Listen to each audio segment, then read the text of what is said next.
마켓나우 2부 시작하겠습니다. 시청자 여러분 안녕하세요. 이지혜입니다. 자, 월요일 시장이 코스피가 6,200선, 6,300선까지 좀 밀렸습니다. 지난주를 복귀해보면 지난주 금요일에는 코스피 사상 최고 상승률을 보였죠. 하지만 월간으로 봤을 때 7월 같은 경우에는요. 글로벌 금융위기 이후에 최악의 성적표는 기록을 했습니다. 왜냐하면 7월 한 달간 22% 넘게 미끄러졌으니까요.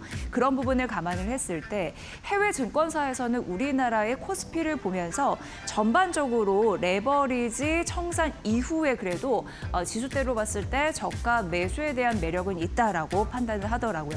어쨌든 우리 시장은 오늘 삼성전자, SK하이닉스 6에서 7% 밀림에서 출발했기 때문에 지지부진할 수밖에 없는데 과대 낙폭된 업종과 종목들 앞으로 반등 탄력이 얼마큼 나오는지 이 계산을 잘 해야지 8월 시장을 잘 나지 않을까라는 아이디어를 말씀드립니다.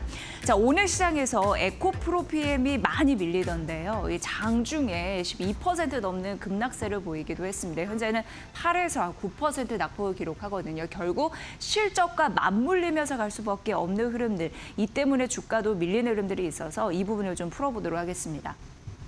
JP모건이 에코프로 PM의 목표 주가를 반토막 냈거든요. 그런데 이렇게 반토막 낼 만한 가치가 있었는지, 그러한 이유가 있었는지 좀 볼 필요는 있고요.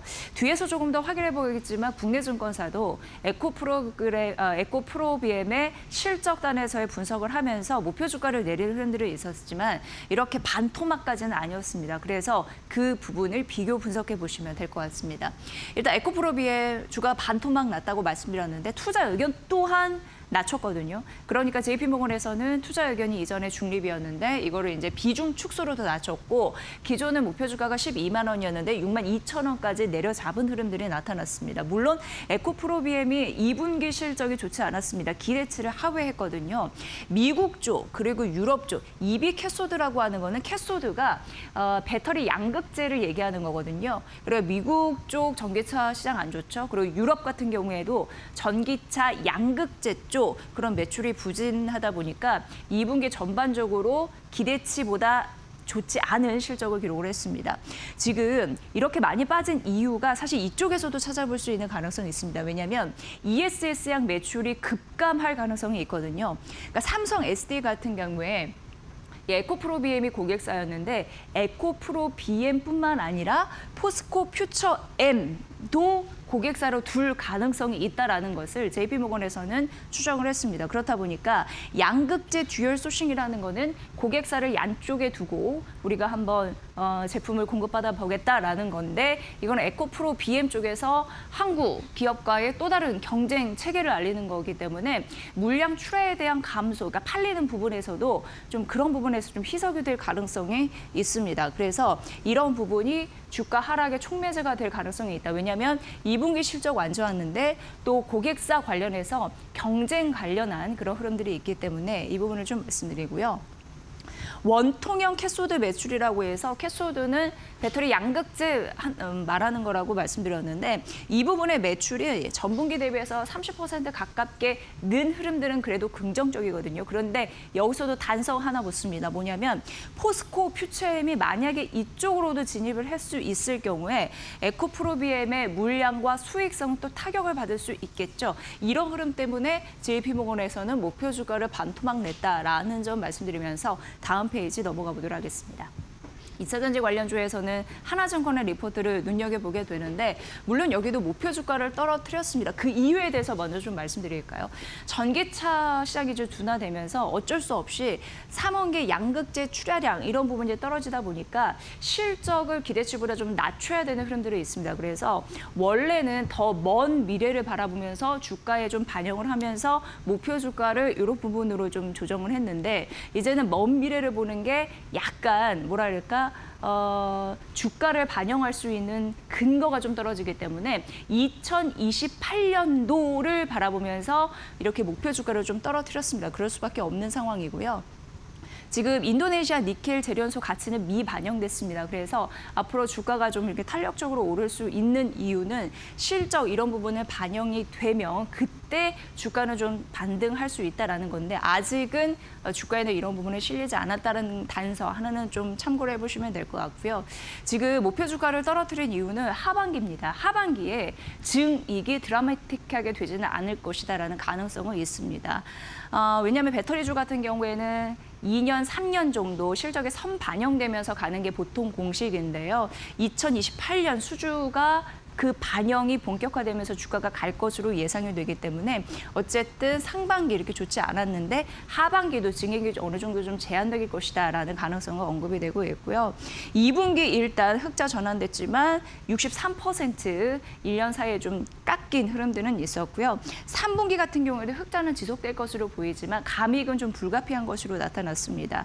왜냐하면 내년까지 유럽의 프로젝트 공백은 좀 여전할 것 같고 북미 ESS 연회 이거 좀 말씀드렸지만 앞서서 북미 ESS 향 물량 이런 부분에서 긍정적인 데이터가 있어야 되는데 이걸 이제 포스코 퓨처엠과 이원화될 가능성이 있기 때문에 그쪽에서 물량 손실이 될 가능성은 있다라는 데와 크게 다르지 않거든요. 그래서 이 부분은 보셔야 되고 유황도 부담이다라는 부분이 있습니다. 그래서 2분기 좀 깎였는데 기대치는 하회했고 3분기 같은 경우에도 감익이 좀 불가피한 상황으로 하반기 증액이 제한된다라는 부분입니다. 하지만 이 15만 4천 원으로 내려잡으면서도 지금 주가의 그 수준은 너무 많이 떨어졌기 때문에 저평가 매력은 상당하다라고 얘기를 했거든요. 그래서 목표 주가 내려잡았음에도 불구하고 매수 포인트는 유지했다라는 게 이 리포트의 좀 포인트였습니다. 이러한 종목들이 상당합니다. 실적, 추정치 이런 부분이 좀 떨어지면서 그럼에도 불구하고 주가가 저평가 매력 있는 종목들 그런 부분을 요즘 좀 봐야 된다라는 의견 그런 부분 대다수이기 때문에 잘 좀 참고를 해보시고요. 오늘 특히나 이 에코프로비엠이 장중 12% 넘게 급락세를 보였기 때문에 궁금하실 것 같아서 이 부분 먼저 좀 해결을 해드렸습니다.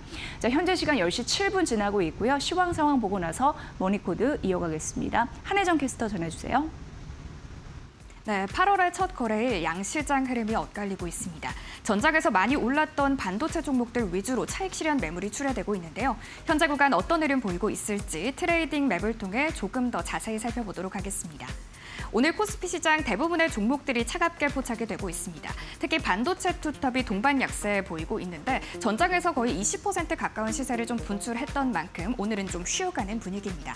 다만 그간 우려됐던 부분들이 조금씩 해소가 되고 있습니다. 지난주에 메타부터 마이크로소프트, 아마존까지 모두 캐펙스 투자를 늘리겠다라고 밝혔고요. 여기에다가 블룸버그 통신에서는 올해 빅테크 4사의 AI 투자 금액이 1,000조 원을 넘어설 것이다라고 분석하기도 했습니다. 따라서 오늘 좀 매수 기회로 삼을 수 있을지 잘 체크해 보셔야겠는데요. 오늘 삼성전자의 낙폭이 더 깊습니다. 6.4% 정도 빠지고 있고 SK하이닉스가 6.2% 하락세 보이고 있습니다. 장중에 8% 넘게 떨어지기도 했는데 지금 조금씩 낙폭을 만회하고 있다라는 점은 긍정적입니다. 한편 지난주 금요일 코스피 장이 정말 뜨거웠습니다. 상한가 경신한 종목이 무려 12종목에 달했는데 오늘 상한가 경신했던 종목들 흐름이 엇갈리고 있습니다. SK스퀘어가 보합권으로 하이닉스와 함께 좀 빠지고 있고요. 다만 삼성전기는 추가적인 시세 분출하고 있습니다. 현재 구간 7% 넘는 상승 탄력 받아가고 있는데 2분기 실적이 잘 나왔다는 점 계속해서 부각을 받고 있습니다. 여기에다가 LG이노텍까지 4% 넘는 강세 붙어 나가면서 오늘 MLCC 기판 쪽은 나름대로 견조한 흐름 유지해 나가고 있습니다. 여기에다가 오늘 코스피 시장에서는 현대차가 보합권 지나가고 있고요. 기아가 2%, 3% 가까이 빠지고 있습니다. 오늘 코스피 시장에서는 일렉트릭 같은 전력, 전기 쪽이 그래도 강합니다. 효성중공업 빨간불로 포착이 되고 있고 HD 현대일렉트릭 1.6% 오르고 있습니다. 효성중공업이 8%로 가장 강한 시세 분출하고 있다라는 점 긍정적입니다. 이어서 코스닥 상황도 함께 살펴보시죠. 오늘 코스닥 시장은 분위기가 상당히 좋습니다. 대부분의 종목들 빨간불로 포착이 되고 있고요. 개장 직후에 비해 상승 탄력 점점 더 키워나가고 있습니다. 특히 오늘 코스닥 시장에서는 이 로봇주가 좀 주인공이 될 것으로 보입니다. 아무래도 그간 많이 빠지기도 했고요. 이번에 구글이 제미나이 로보틱스 2를 공개를 하면서 시장 확대에 대한 기대감 우리 종목들도 좀 받아가고 있습니다. 일단 레인보우 로보틱스가 6.4% 크게 오르고 있고요. PSK도 1.3%, 로보티즈까지 두 자릿수 강세 붙어가고 있다. 있다라는 점 긍정적입니다. 다만 오늘 코스닥 시장에서는 이 반도체 소부장단에서 흐름이 좀 엇갈리는 모습 포착이 되고 있습니다. 태성 기판주가 21% 가장 크게 시세 분출하고 있고요. 전작에서 상한가 경신했던 테스가 추가적인 시세 분출하고 있습니다. 다만 오늘 원희가 EPS와 리노공업은 2% 정도의 낙폭을 그려나가면서 조금 색깔이 엇갈리고 있습니다. 오늘 에코프로 BM이 조금 부진하다라는 점도 특징적입니다. 에코프로 BM 장중에 12% 넘는 급락세 보이기도 했는데 현재 구간 8% 낙폭으로 진행하고 있고요. 여기에다가 에코프로까지 4% 정도 쉬어가고 있습니다. 이렇게 오늘 양시장 좀 트레이딩 맵 함께 살펴봤고요. 이어서 지수 상황도 함께 살펴보시죠. 오늘 양지수 흐름이 크게 엇갈리고 있습니다. 코스피가 장 초반에 비해 낙폭을 점점 더 키워나가고 있고요. 현재 구간 4% 가까이 빠지면서 6,300선 지나가고 있습니다. 코스닥이 오늘 상당히 좋습니다. 2.6% 가깝게 올라주면서 738포인트 지나가고 있습니다. 이어서 양시장 매매 동향도 함께 체크해 보시죠. 먼저 코스피 시장입니다. 전장에서 외국인이 7조 가깝게 담아내는데 오늘 매도로 전환됐다라는 점은 아쉽습니다. 다만 개인이 오늘 2조 넘게 담아내고 있습니다. 이어서 코스닥 상황도 함께 살펴보시죠. 코스닥도 비슷한 흐름 보이고 있습니다. 외국인과 기관, 이 메이저 주체가 함께 매도 보이고 있고요. 개인이 오늘 코스닥 시장 홀로 담아내면서 양시장 지금 비슷한 수급 보이고 있습니다. 이렇게 오늘 오전장 분위기 함께 살펴봤습니다. 네, 월요일 시장인데요. 이 삼성전자, SK하이닉스는 6에서 7% 떨어지면서 시장 전반적으로 코스피 대형주 무겁게 하고 있지만 사실 코스닥이 상대적으로 괜찮습니다. 그래서 찾아보니까 반도체 기판, 인쇄 회로 기판, PCB, MLCC 이쪽도 강하게 잡아주고 있는 흐름들이 나타나고 있는 상황이거든요. 그런 흐름에서 잘 보시면 될 것 같고요. 오늘 아침에 KB증권에서 반도체 섹터에 대해서 이상무라는 또 의미 있는 리포트를 내놨거든요. 그 소개를 좀 해드리도록 하겠습니다. 최소 3년간은 문제 없다라는 얘기를 하고 있거든요. 최근 보면은 반도체, 특히 이제 빅테크 메모리라고 하든지 또 AI 기판 이런 쪽 수요 충족률이 60%밖에 그러니까 니즈를 제대로 채워주지 못하고 있는 흐름들이 나타나다 보니까 이 빅테크 고객사들 같은 경우에는 목이 마를 수밖에 없는 흐름들 여전하다라고 얘기를 하고 있습니다. 이들은 특히나 과소 투자의 리스크를 경계한다라는 건데 투자를 적게 하는 리스크가 더 크다. 그러니까 과잉 투자에 대해서는 따지도 않고 들어가고 있다라고 얘기를 하고 있는 거고요. 미충족 메모리 수요, 그러니까 메모리에 대한 수요가 엄청난데 지금 공급은 충족을 시키지 못하고 있으니 이러한 부분이 매년 2월 되고 있어서 메모리 공급 업체, 특히나 메모리 반도체나 AI 기판 공급하는 업체 같은 경우에는 전반적으로 좋을 수밖에 없는 이유가 3년 정도 향후입니다. 공급 부족 사태에 지금 고객사들이 시달리고 있는 바 공급하는 메모리 기판이나 여러 가지 핵심 부품 그리고 메모리 반도체 이런 부분에 대한 수요가 높기 때문에 공급 업체는 갑 중에 갑일 수밖에 없다라는 서사를 지속적으로 나타내고 있는 상황이고요. 신규로 공장이 완공되거나 풀가동하는 데 3년 이상 좀 걸리거든요. 그렇기 때문에 29년 이후에 수급이 완화가 된다라는 건 계속적으로 메모리 공급 부족 현상이 일어날 수밖에 없다라는 걸 가장 방증할 수 있는 데이터 되겠습니다. 전반적으로 우리가 지난주에 흐름들을 쭉 보면은 마이크로소프트나 아마존이나 애플이나 전반적으로 공통되는 상황에 있었는데요. 마이크로소프트 같은 경우에는 클라우드 고객 수요가 엄청납니다. 어떤 거에 비해서 가용될 수 있는 데이터 센터의 용량을 대폭 초과하는 수요가 붙고 있다는 걸 실적 발표하면서 우리는 느낄 수가 있었고요. 그리고 아마존의 클라우드 쪽이죠. 아마존 웹 서비스 같은 경우에도 5년 내 최고치 매출 성장을 가도를 보이고 있다는 걸 우리는 확인해 볼 수 있었거든요. 왜냐하면 매출이 37%나 붙었으니까 이런 부분을 봤을 때 빅테크들은 메모리도 그렇고 하드디스크도 그렇고 SSD도 그렇고 AI 기판 가격을 올려서 이걸 신규 클라우드 계약에 반영하고 있다는 것을 확인할 수가 있었습니다.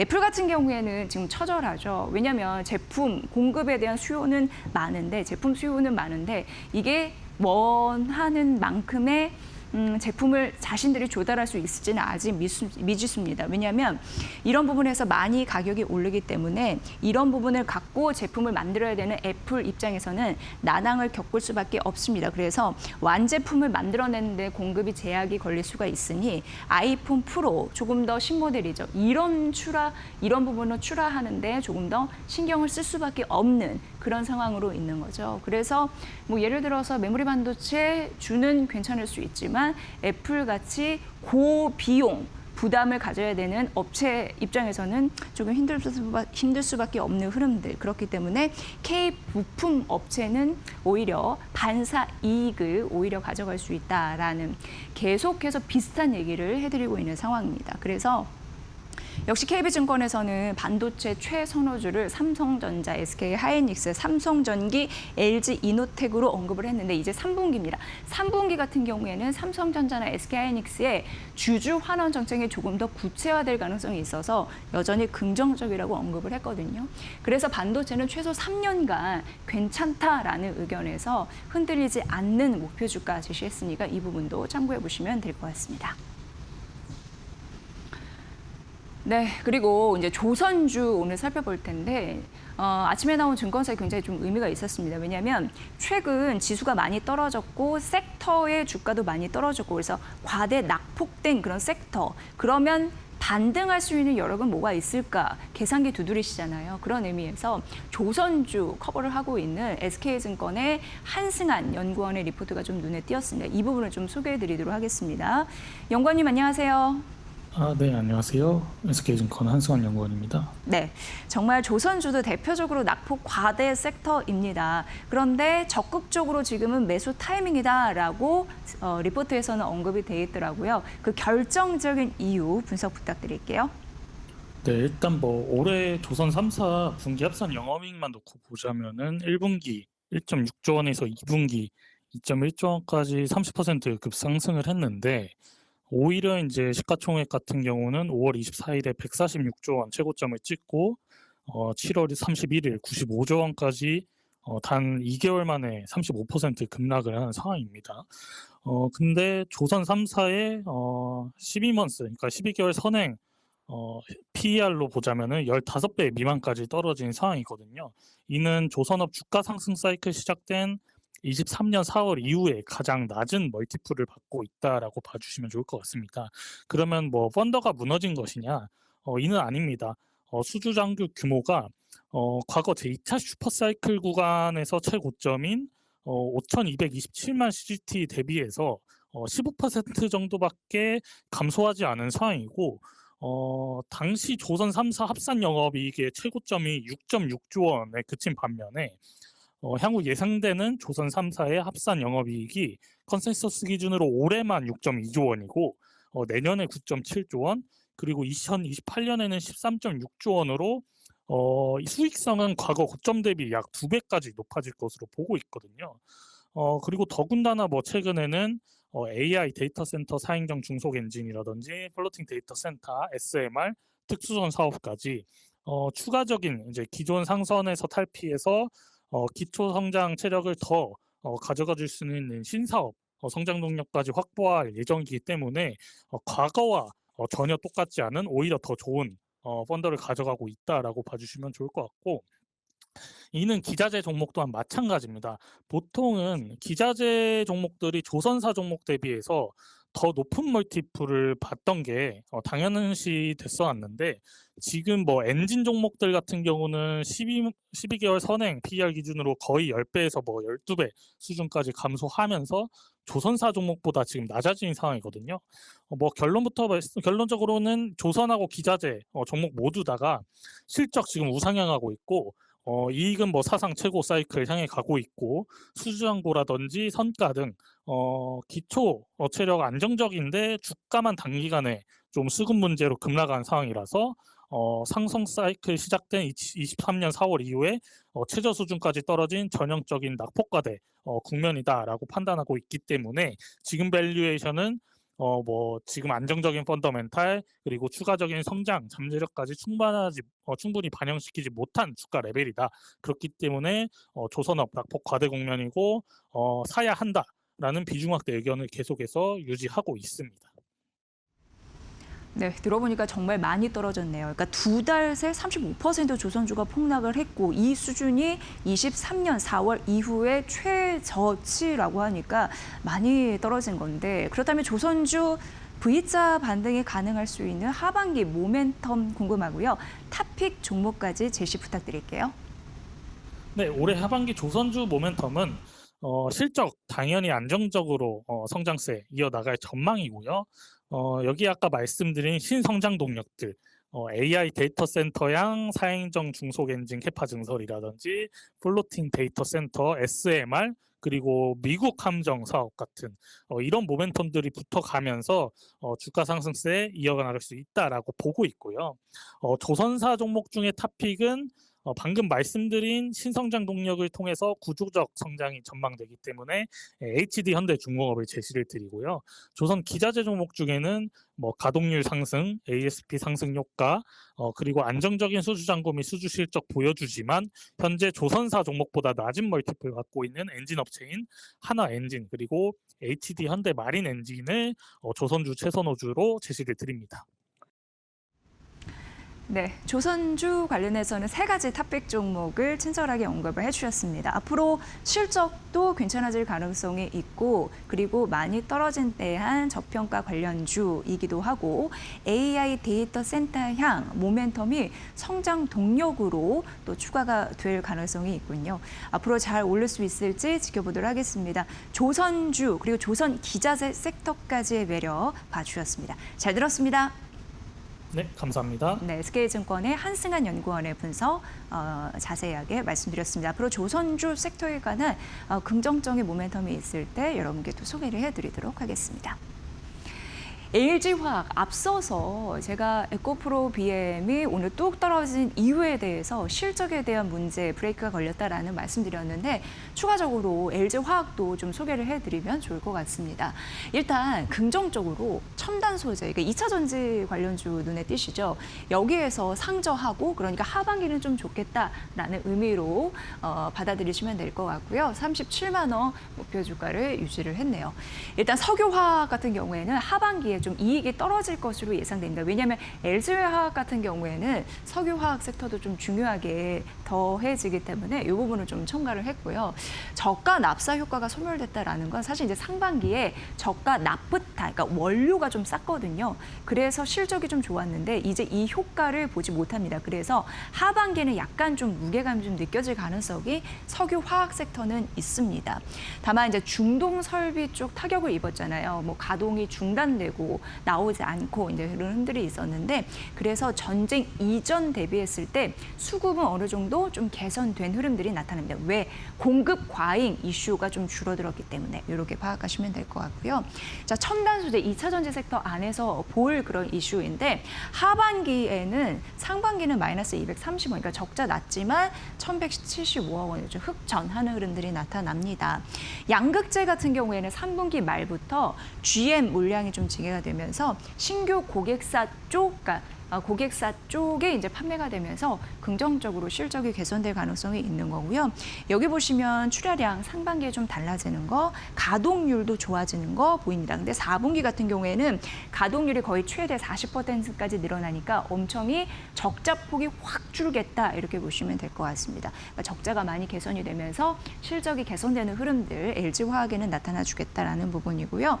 북미 쪽 ESS 분리막 출하량 좀 늘 것으로 보이고요. 고수익, 그러니까 전자 소재 같은 경우에는 수익이 좀 나거든요. 그러니까 하나를 팔아도 수익성이 좀 좋으니까 실적에 도움이 됩니다. 이런 쪽으로 매출이 늘어나다 보니까 긍정적인 효과가 있겠다라는 부분이고요. 뭐니 해도 LG화학 같은 경우에는 목표 주가를 떨어뜨리진 않은 이유가 첨단 소재에 있다라는 것과 하반기 조금 더 좋아진다는 데에 투자 포인트가 있으니까 이 부분 살펴보시면 될 것 같습니다. 포스코홀딩스 보도록 하겠습니다. 2분기 제철은 제철이었네. 이렇게 좀 의미 있는 제목을 좀 적어봤는데요. 일단 목표 주가는 떨어뜨렸거든요. 이 포스코홀딩스를 볼 때는 이쪽 가치를 좀 잘 따지셔야 되는데 철강, 리튬입니다. 철강은 한 23조 가치가 반영이 됐고 리튬은 3조 정도 가치가 반영됐다라는 부분입니다. 그래서 어디에 무게 중심을 둬야 될지 이쪽에서 좀 판단을 해보셔야 되는데 목표 주가 떨어뜨렸지만 하지만 그래도 PBR 0.3배이기 때문에 역사적인 최저점이다. 굉장히 저점이다라는 점을 말씀드립니다. 2분기 같은 경우에는 본업과 자회사 쪽 개선이 되면서 긍정적인 얘기가 좀 나오고 있는 상황이고요. 2차 전지 소재 섹터 지속적으로 지금 2차 전지 배터리 관련해서 쭉 봐드리는 겁니다. 소재는 410억 원으로 흑자 전환 이런 이슈 나와 있고요. 하반기에 국내 철강이나 2차 전지 소재 쪽 이런 부분이 좀 개선될 것으로 보입니다. 그래서 그 부분 좀 얘기를 해놨고요. 4분기 같은 경우에는 4분기 리튬 2단계 풀가동 인증제 판매가 좀 좋아진다라는 흐름. 그러니까 쉽게 얘기해서 리튬 같은 경우에 생산이 많이 되면서 판매도 좋아진다라는 얘기거든요. 그래서 큰 문제는 펀더멘털이 크게 흔들리지는 않는다라는 부분에서 보시면 될 것 같고요. 목표 주가는 떨어뜨렸지만 저점 수준에 있는 저평가 매력, 포스코 홀딩스도 포함된다라는 점 말씀드립니다.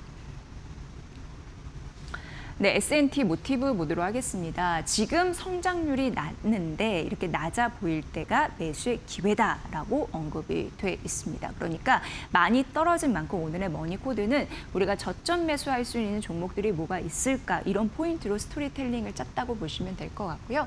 2분기는 방산 수출이 좀 지연이 되면서 이런 부분에서 어쩔 수 없이 기대치를 낮춰야 되는 그런 흐름들이었습니다. 하지만 하반기 같은 경우에는 친환경차 모토 성장률이 회복이 되면서 긍정적인 결과가 도출될 가능성이 있고 내년부터 외형이 확대가 될 가능성이 있습니다. 올해 성장률은 2%대에 머물지만요. 내년은 본격적으로 외형 성장 구간에 좀 진입을 한다고 하는데 신규 매출원이 좀 든든하게 받쳐주고 있습니다. 여기에 현대모비스향 제동모터 그러니까 브레이크를 잘 걸 수 있는 그런 쪽이라고 보시면 될 것 같고 현대차양 EOP라고 하는 거는 이게 오일 펌프라고 보시면 됩니다. 부품을 쉽게 하고 좀 유연하게 갈 수 있게 하는 그런 부분이고요. 현대 트랜시스양 구동 모듈 같은 경우에는 바퀴에 조금 더 힘을 실을 수 있는 그런 부분이라고 보시면 되는데 이런 부분이 모이다 보니까 내년부터 외형 성장이 가능하다. S&T 모티브 이렇게 보시면 될 것 같고요. 지금 성장률이 둔화되는 구간처럼 보이지만 사실 지금이 매수 기회다라고 얘기를 했는데 배당 수익률도 한 6.4% 되는 것 같고요. PER 7배 중반이기 때문에 지금 저점 매수 기회다라고 언급을 하고 있습니다. 반도체 장비가 2분기 매출 비중이 한 12%라고 하는데 반도체 장비 쪽의 수익을 좀 가속화할 수 있는 요인이 있다고 합니다. 올해 매출 같은 경우에도 32% 늘 가능성이 있다고 하니까 반도체 장비 딴에서에 대한 매력도 잘 살펴보시길 바랍니다. 어쨌든 목표 주가는 흔들지 않았습니다. 동국제약 보면은 수출 증가에 대한 방정식을 풀었다. 뭔가 좀 답답한 구간에서 벗어나는 느낌이 드시죠? 목표주가 상단연이고요. 여기에 헬스케어 화장품 쪽 성장을 좀 견인하고 있는 흐름들이 나타나고 있는데 2분기 헬스케어 같은 경우에도 긍정적이고요. 그리고 화장품 수출이 올해 굉장히 괜찮게 폭발적인 성장을 보일 것이다라는 가능성이 언급이 됐는데 미국은 아마존을 중심으로 해서 상반기 미국 비중이 굉장히 좀 느나 봐요. 한 40%로 확대가 되면서 수출, 그러니까 동국제약 같은 경우에는 미국 수출 섹터 굉장히 긍정적이라고 보시면 됩니다. 그래서 투트랙 B2B 쪽 이제 확산될 것으로 예상이 되는데 글로벌 더마 화장품으로는 입지를 좀 강화할 것이다. 더마 화장품이라는 것은 정말 본연의 기능, 그러니까 화장품, 피부 건강을 생각하는 그런 화장품으로 브랜딩화한다는 거잖아요. 그런 부분에 좀 의미가 있는 것 같고요. 오프라인 매출처라고 할 수 있는 글로벌리 얼타뷰티나 돈키호테에 입점하면서 글로벌 플랫폼으로 활약할 가능성이 있다라는데 주목해 보시면 될 것 같습니다. 네, 마지막으로 이제 호텔신라인데요. 여기가 이제 면세점과 호텔이 순항한다라고 하면서 대신증권에서 90만 원으로 목표 주가를 유지를 했고요. 시내 면세점의 영업이익률 안정적이고요. 인천공항에서 이 부분 이제 철수를 하면서 공항 면세점 손익 이런 부분이 좀 긍정적으로 변화가 됐습니다.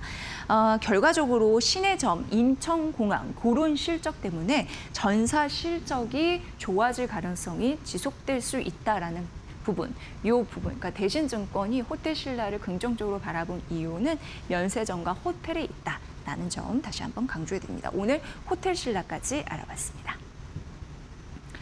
네, 대형주 대비 중소형주가 오늘은 좀 방어를 하고 있는 모습인데 어쨌든 삼성전자, SK하이닉스는 전일에 상한가까지 갔잖아요. 놀라운 또 기록을 세웠는데 그렇기 때문에 오늘은 좀 주춤할 수밖에 없는 듯도 합니다. 오늘 전반적으로 시장을 어떻게 읽어야 될지 월요일 초반 구간 전략 조금 더 세워드릴게요. 김태훈 이데일리 온 파트너 연결하겠습니다. 안녕하세요. 네, 안녕하세요. 네, 오늘 시장 어떻게 보십니까? 네, 역시 미국 시장에서 기술주에서 차익 실현이 일부 나오면서 우리 시장도 비슷한 모습을 보이고 있습니다. 지난 마지막 거래일 날, 지난달이죠. 드라마틱한 급등세에 차익 실현 매물이 쏟아지는 것도 한 이유가 되겠죠. 개장과 함께 외국인 투자자들이 매도에 나서면서 개장 30분 만에 1조 7천억의 순매도를 보였습니다.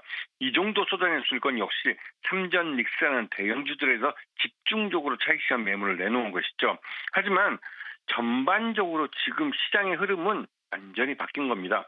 지금 그 삼성전자나 SK하이닉스가 지난달 말일날 상승했던 걸 생각해 보면 지금 하락폭은 말 그대로 일부 약간 차익 실현 단타를 치는 외국인들도 잠깐 차익 실현하는 거다라고 생각할 수밖에 없는 것이죠. 왜냐하면 전체적인 흐름이 AI 관련주들 중심으로 해서 이제 다시 반등 장세로 완전히 돌아섰고 실적을 반영하는 장세가 된 겁니다.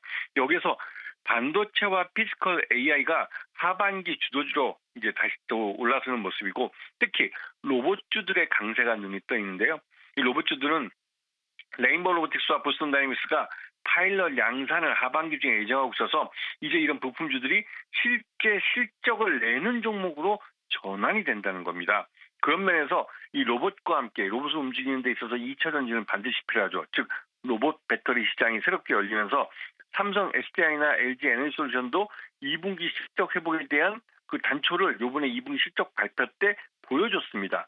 이렇게 되면 하반기 때 삼성 SDI와 LG 에너지솔루션은 완전히 흑자 전환할 가능성이 그 어느 때보다 높아진 것이죠. 이것도 역시나 로봇 배터리는 새로운 시장이 들어왔기 때문에 그렇습니다. 그리고 전력기기 시장도 2분기 양호한 실적을 기반으로 해서 지금 가격 조정을 좀 일부 보이고 있지만 역시나 반등세로 돌아선 상태고요. 원전주도 하반기에 이제 체코 원전이 건설이 시작됩니다. 그에 따라서 해외 매출이 이제 가세화되고 국내 신화를 3호와 4호기 건설이 본격화되면서 역시 실적 호전을 가져올 가능성이 크죠.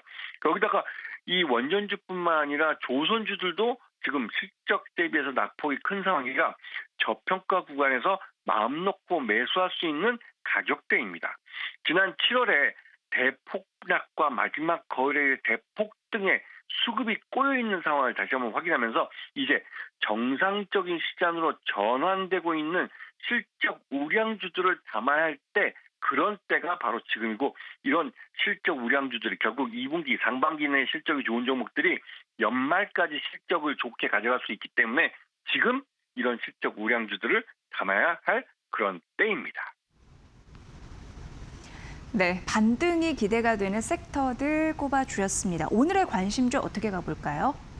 네, 지난번에도 한번 설명드렸지만 SPG라는 그 로봇 감속기 업체인데요. 이 업체는 레인보우 로보틱스의 모든 협동 로봇에 로봇 감속기를 공급하고 있고 삼성이 로봇 핵심 부품의 내재화를 추진할 때 가장 먼저 인수를 고려해 볼 수 있는 로봇 부품사입니다. 레인보우 로보틱스의 양팔 로봇 RBY1이 파일럿 양산을 이번에 시작하고 내년에 RBY2를 본격 양산할 때 가장 큰 실적에 도움을 받을 수 있는 회사이기 때문에 SPG 같은 이런 종목들을 주의 깊게 보셔야 될 타이밍입니다. 네, 오늘 로봇주가 선방하던데 로봇 관련주 SPG 오늘의 관심주로 말씀해 주셨습니다. 잘 보고 있겠습니다. 고맙습니다. 네, 고맙습니다. 네, 김태훈 파트너와 알아봤습니다. 다음 이어지는 코너도 8월 시작됐잖아요. 어떻게 8월 승률을 올릴 수 있을지 리스크 관리하면서 그 전략 꼼꼼하게 채워드릴게요.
수익률 1,500%를 올리던 24세 AI 천재의 펀드가 한 달 만에 67% 폭락하며 미국 증시를 흔들었다. 오픈 AI 출신 리오폴드 애션브레너가 설립한 SA 펀드는 막대한 빚을 내 반도체와 AI 관련주에 비투 공격 투자를 감행했다. 하지만 지난달 AI 관련주가 폭락하면서 대규모 마진콜 위기에 직면했다. 펀드는 빚을 갚기 위해 인텔 등 보유 주식을 시장에 대량으로 던졌고 이는 관련 종목들의 추가 하락을 부채질했다. 기업 실적이 좋아도 강제 매각 물량 때문에 주가가 폭락하는 기현상이 발생했다. 결국 대형 헤지펀드 시타델이 헐값에 자산을 인수하며 강제 매각 위기는 일단락됐다. 구원투수 등판 직후 주요 AI 종목들은 하루 만에 20% 이상 폭등했다. 하지만 시장에서는 여전히 과도한 레버리지 자금이 남아있어 언제든 매도세가 재개될 수 있다고 경고했다.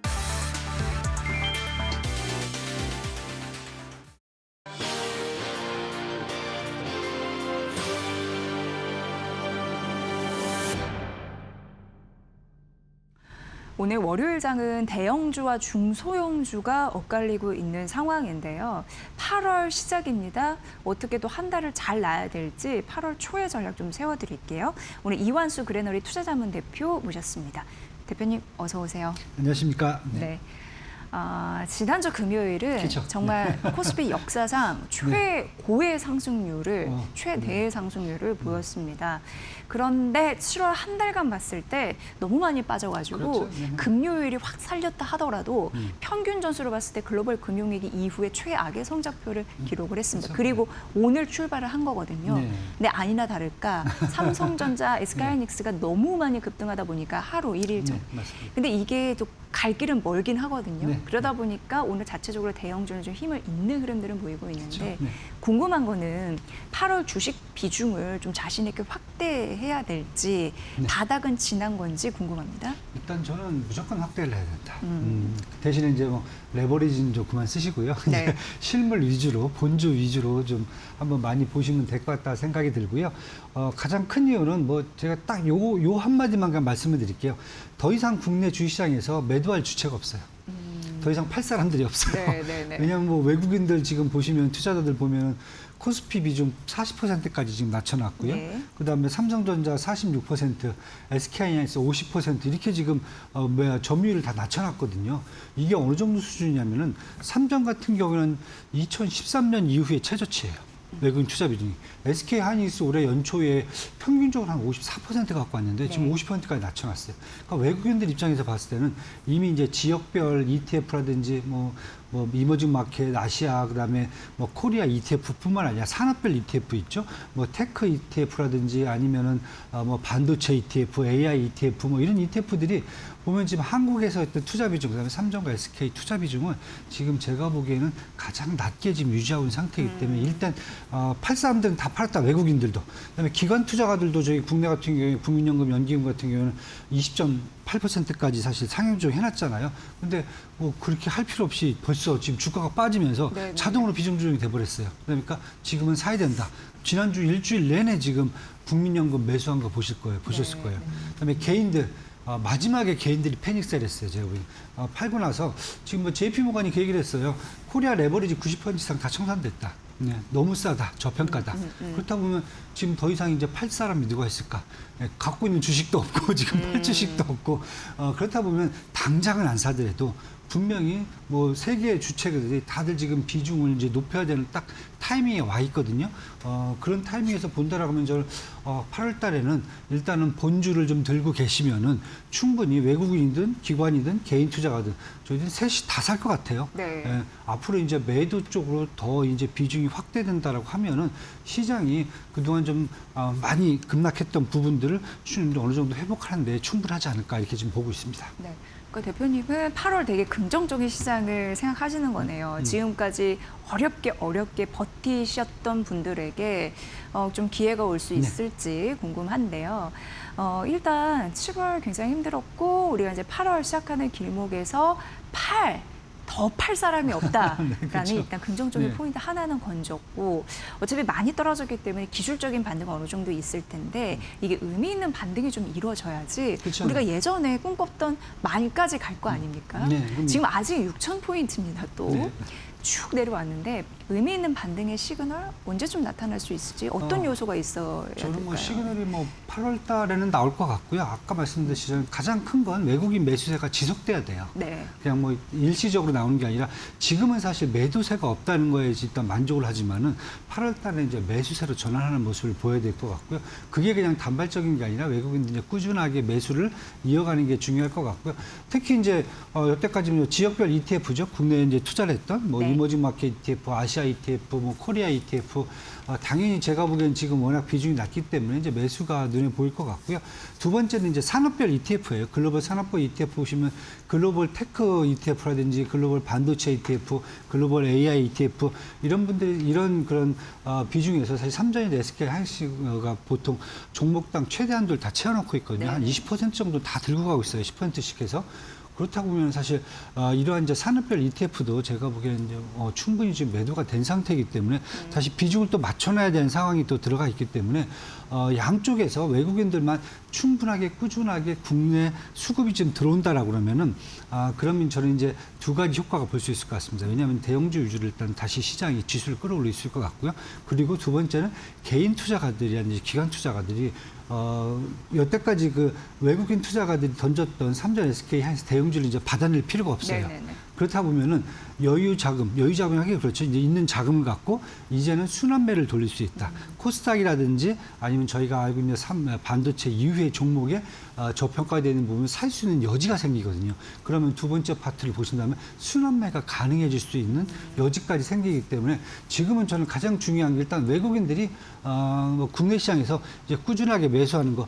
지난주하고 지지난주 한 2주 정도는 외국인들은 이제 순매수를 보여줬거든요. 그래서 그런 측면에서 본다라고 그러면 주간 단위로 끊어봤을 때 외국인 순매수가 8월 달에는 좀 충분히 나오지 않을까 이렇게 지금 보고 있습니다. 네.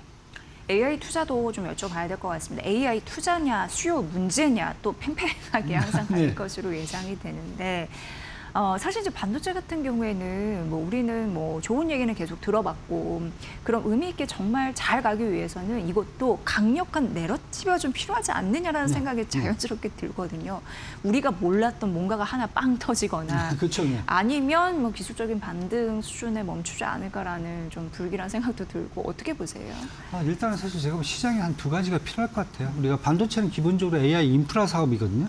그러다 보니까 미국 내에서 AI 밸류 체인들이 과연 실적을 낼 수 있을지 이번에 2분기 실적 발표하면서 지금 보여지고 있거든요. 예를 들면 마이크로소프트라든지 아마존은 캐펙스 투자를 뭐 1년에 지금 2천억 달러 이상을 해도 우리가 잘 이제 컴퓨팅이라든지 아니면 이제 클라우드 서비스 쪽에서 매출 뭐 상승률, 영업이익 상승률이 뭐 1년에 전년 대비해서 뭐 30에서 40%, 50%까지 막 나오거든요. 이러다 보니까 마이크로소프트라든지 아마존 그동안 조용히 했는데 보니까 실제 수익을 내고 있는데 이렇게 되다 보니까 이런 회사들은 다시 주가가 급등하는 모습을 보이고요. 반대로 메타라든지 아니면 이제 알파벳이라든지 아니면 애플과 같이 조금 이제 생각만큼 그러한 이런 캐펙스 투자에 대비해서 성과를 못 내는 회사들은 주가 확 빠져버리거든요. 그것도 엄청나게 빠지거든요. 네. 여기에 맞춰갖고 지금 본다라고 하면 결국은 그럼 캐펙스 투자 대비 수익성이 확인된다. 특히 AI 데이터 센터의 수요가 지속된다는 게 보여지면 일단은 인프라를 제공하는 반도체 종목들은 기존에 지금 올해 내년 3년 앞으로 3년치 지금 전망치들이 다 나와 있거든요. 영업이 전망치들 거기에 맞춰서 주가가 움직이지 않을까 이렇게 지금 보여지고요. 맞춰서 간다는 것은 제가 보기엔 영업이 상승률에 따라서 주가 상승률이 계속 커질 수가 있다는 거고요. 네네. 두 번째는 이제 반도체 쪽에서 기술적 성장하고 발전이 계속 나와야 돼요. 기존에 하던 것만 계속 갖고는 지금 얘기 안 됩니다. 최근에 보시면 딱 어려운 점이 뭐냐면 중국 반도체 산업에 한국이라든지 미국의 마이크론이 잡힐 수 있겠다 이런 얘기가 나오거든요. 네. 그런데 제가 보기에는 그건 약간 좀 노이즈로 지금 보여지고요. 그 정도 나오려면 한 10년, 20년 걸릴 것 같고 그 사이에 그럼 한국하고 뭐 삼전 SK 하이닉스 마이크론 쉬고 놀진 않거든요. 그렇죠. 더 성장이 가거든요. 그러다 보니까 기술적 성장 및 발전이 더 나와야 된다. 반도체 쪽에서. 그러니까 예를 들면은 지금 엔비디아 베라루빈 플랫폼 지금 하반기 3기부터 지금 그 상용 상용화에다가 지금 이제 양산 들어간다고 얘기가 나왔거든요. 이 얘기 나오자마자 사실 엔비디아라든지 아니면 반도체 회사들 주가가 다시 또 이제 어느 정도 상승으로 전환이 됐고요. 네. 또 두 번째는 AMD 같은 경우가 헬리오스 렉이죠, 렉. 그러니까 AI 데이터 센터를 만들 때 AI 반도체도 필요하지만은 전력이라든지 뭐 그다음에 쿨링 시스템 전반적인 시스템이 필요하거든요. 이것을 렉이라고 하거든요. 근데 기존에는 이것을 엔비디아만 독점했는데 이제 AMD도 이런 렉을 갖다 쓰겠다는 거죠. 뭐 이렇게 된다 보면 새로운 반도체가 막 계속 필요해지거든요.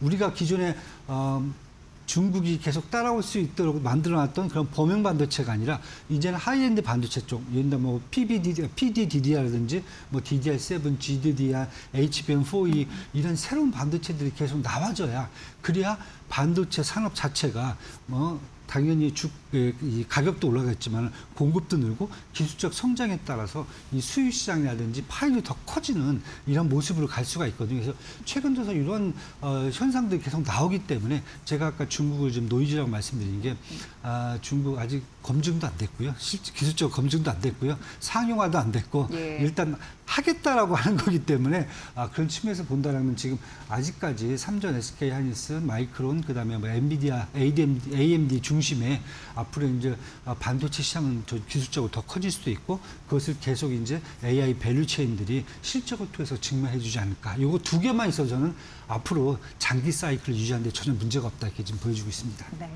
제가 이제 이런 업계에 있다 보니까 주변에 이제 얘기를 많이 들을 수밖에 없잖아요. 근데 뭐 삼성전자나 SK하이닉스는 워낙 많은 국민이 담고 있어서 네. 그야말로 이제 국민주라고 할 수 있는데 그래서 최근 또 변동성을 많이 겪다 보니까 많은 얘기를 하시잖아요. 근데 주변에 소위 사장님들 그러니까 직접 비즈니스를 일구고 이러신 분들은 그 숫자 감각에 누구보다 좀 예민하잖아요. 근데 SK하이닉스 이런 부분 영업이익률이 75%, 76% 이게 말이 되는 숫자가 아니다. 그렇죠. 네. 그래서 이렇게 내는 기업이 어딨냐. 이걸 투자하지 않으면 우리가 뭘 믿고 가야 되느냐. 네. 이것밖에 답이 없다. 막 이런 얘기를 막 현장에서 하시는 거예요. 네, 네. 그 결국 삼성전자, SK하이닉스는 갈 수밖에 없는 것인가. 우리가 다른 걸 제쳐놓고도 영업이익률만 보더라도 이런 그렇죠. 생각이 네. 드는 요즘입니다. 어떻게 보십니까? 저는 뭐 당연히 거기에 동조를 하고 있고요. 국내 산업이에요. 국내 산업뿐만 아니라 글로벌 산업으로 봤을 때도 국내 같은 경우 뭐 조방은 계속 좋다고 막 얘기하지만은 영업이익률을 보면은 사실은 뭐 전년 대비해서 한 50%, 60%밖에는 증가가 안 된다는 거죠. 그렇게 좋다고 얘기했는데, 그런데 반도체 같은 경우 삼전, SK 하이닉스 같은 경우는 삼성전 같은 경우 전년 대비해서 영업이익률만 해도 지금 거의 한 700%가 넘게 올라가는 거고요. SK 하이닉스 같은 경우 400%가 넘는단 말이죠. 이 정도의 영업이익률을 끌어올릴 수 있는 데가 없다는 거죠. 그런데 매출 대비해서 영업이익률도 높아요. 왜냐하면 지금은 삼전, SK, 마이크론 테크놀로지, 샌디스크 다 이런 회사들이 네. 공급을 늘려서 매출을 늘리는 게 아니라 가격만 올려요, 지금. 그럼 앞으로는 가격이 다 올린다면 뭐 하겠습니까? 또 이제 공급을 늘리겠죠. 공급 늘리면 또 공급에 따른 또 P 곱하기 Q니까 매출 또 늘어나요. 그러니까 앞으로 사이클이 계속 남아있다는 거예요. 누가 봐도. 그걸 숫자에서 지금 보여주고 있기 때문에 그런 얘기를 하는 것 같고요. 예를 들면 이번에 영업이 이제 삼성전자 사실 이제 전반기에 약간은 좀 아쉽지만은 사실 이제 딱 60조 원밖에 못 나왔어요. 이제 2분기가. 네. 다들 65조 원 정도 생각을 하고 있었는데 근데 좀 죄송합니다. 반대죠. SK 하이닉스 같은 경우 그 정도밖에 안 나왔잖아요. 그런데 지금 보면은 올해 영업이익 컨센서스가 한 SK 하이닉스가 266조 원이란 말이죠. 그런데도 불구하고 지금 목표 주가는 약간 떨어졌어요. 네. 그런데 다들 그래도 바입니다. 그만큼 뭐냐면 목표 주가를 약간 낮춰도 그만큼 저평가돼 있고 수치상으로 봐도 더 갈 수가 있다는 거죠. 그래서 그런 측면에서 접근을 하면 될 것 같고요.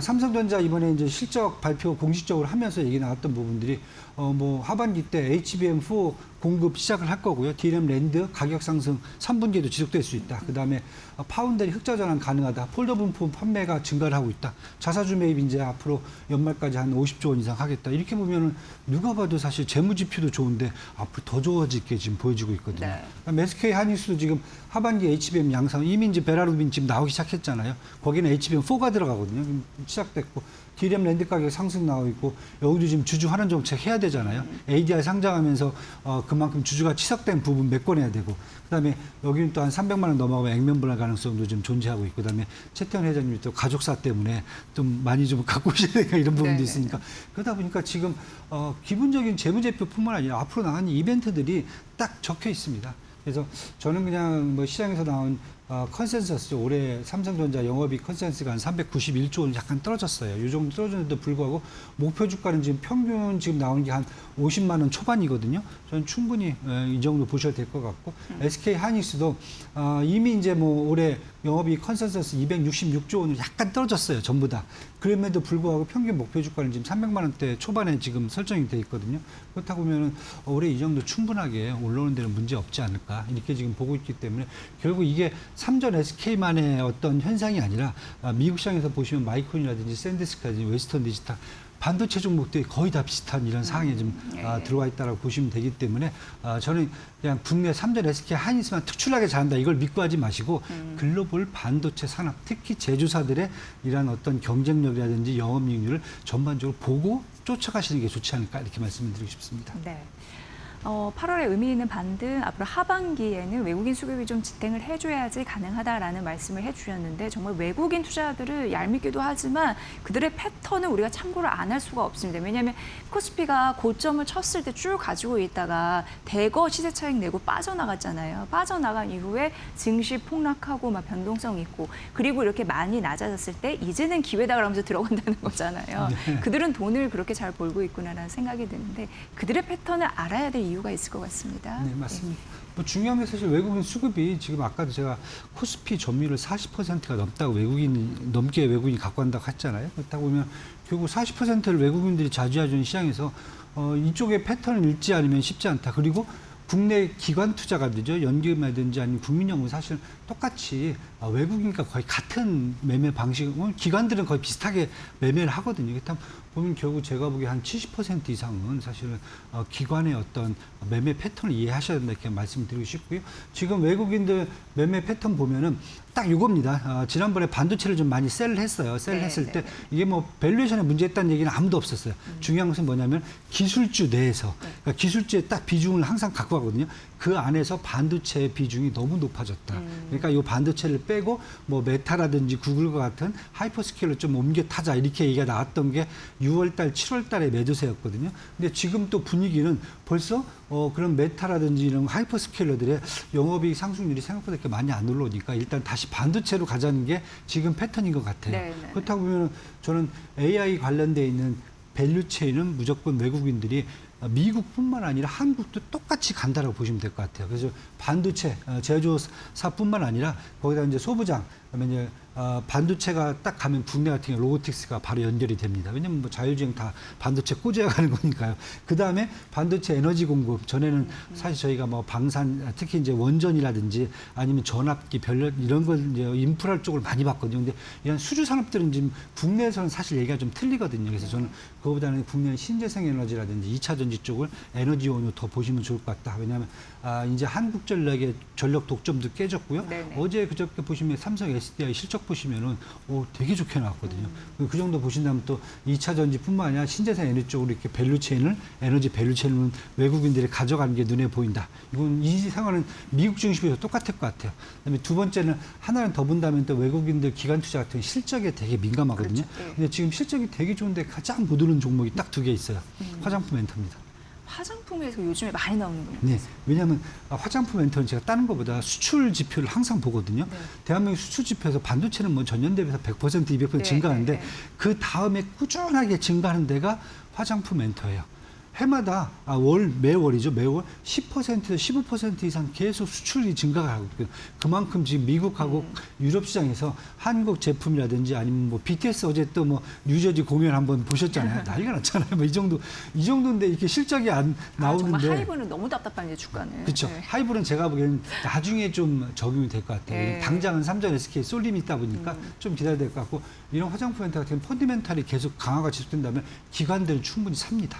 그래서 요것까지만 한번 지켜보시면 저는 괜찮지 않을까 이렇게 좀 보고 있습니다. 저 외국인 동향을 말씀드렸는데 8월 업종 전략과 좀 유사한가요? 아니면 조금 더 보태실 말씀이 있으실까요? 결국 8월 업종도 네. 똑같은 거죠. 외국인 네. 포커스, 매수세 포커스에 결국 집중을 해야 돼요. 네. 하고 이제 두 번째는 제가 이렇게 주가가 많이 빠졌을 때는 포트폴리오를 선택과 집중을 좀 하셔야 돼요. 네. 왜냐하면은 그냥 계속 각받아 보면 못 오른 종목들이 있거든요. 그러다 보면 이제 이건 비자발적 장기 투자가 돼요. 그런 종목들 내 포트폴리오에서 없애야 되기 때문에 지금은 빠른 회복이 가능한 종목이라든지 이런 쪽에 집중을 좀 해갖고 올라타시는 게 좋을 것 같고, 만약에 제가 봤을 때는 펀드멘탈 뭐 전반적으로 좀 안 좋은 종목들은 정리를 좀 하셔갖고 제가 보기에는 좀 더 선택과 집중을 좀 하시는 게 좋지 않을까 이렇게 좀 보고 있습니다. 네, 정말 비자발적 장기 투자 너무 싫은 것 같아요. 맞습니다. 여기서 벗어나기 위해서 시각과 시장의 상황 잘 아시면서 투자 전략 재수정하고 또 재수정하시면서 가셔야 될 것 같습니다. 오늘 8월 첫 거래일입니다. 네. 네, 출발하셨을 텐데 전략 잘 짜드렸고요. 오늘 이완수 그레너리 투자자문 대표의 분석으로 들으셨습니다. 고맙습니다, 대표님. 감사합니다.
지난 거래일에 코스피가 17%대, 코스닥이 11%대 역대급의 급등세를 보이면서 장 마감했습니다. 다만 오늘은 프리마켓에서부터 반도체 투톱이 크게 빠지는 흐름 보이더니 코스피 지수는 결국 3% 넘게 하락 출발했는데요. 오늘 코스닥은 10시 30분경 매수 사이드카가 발동되면서 양 지수 현재 서로 엇갈린 흐름으로 움직이고 있습니다. 그럼 자세한 지수 상황부터 열어보겠습니다. 일단 코스피 지수 낙폭을 키워갑니다. 4%대 현재 하방 압력 받고 있습니다. 반도체 투톱들이 7%대 현재 빠지고 있습니다. 6,313포인트 선에 거래됩니다. 코스닥은 매수 사이드카를 등에 업고 현재는 4.46% 상승합니다. 750선을 회복했고요. 751포인트 선에 거래되고 있습니다. 이어서 수급 상황도 함께 살펴보겠습니다. 코스피 시장에서는 오늘 외국인과 기관이 매도에 힘을 보태고 있습니다. 외국인이 1조 6천억 원대 물량을 팔아치우고 있고요. 기관도 9천억 원대 현재 팔졌습니다. 오늘 개인이 매수세에 힘을 보탭니다. 개인이 2조 5천억 원 넘게 사들이고 있습니다. 코스닥 시장도 열어보시죠. 기관이 매수로 전환을 했습니다. 기관이 5억 원대 현재 매수세 보이고 있고요. 기관이 1,200억 원대 현재 팔자세 보이고 있습니다. 이어서 환율도 살펴보겠습니다. 환율 내렸습니다. 0.86% 하락하면서 1,430원에 거래되고 있습니다. 네, 이렇게 오늘 시장 분위기 간단하게 체크해봤습니다. 그렇다면 중요한 투자 뉴스에는 어떤 것들이 있을지 바로 이어서 확인해 보겠습니다. S-오일이 정제마진 개선과 윤활기유 호조에 힘입어 올해 2분기 흑자 전환에 성공했습니다. S-오일은 올해 2분기 연결 기준 매출액 11조 3,435억 원, 영업이익 9조 650억 원을 기록했다고 밝혔습니다.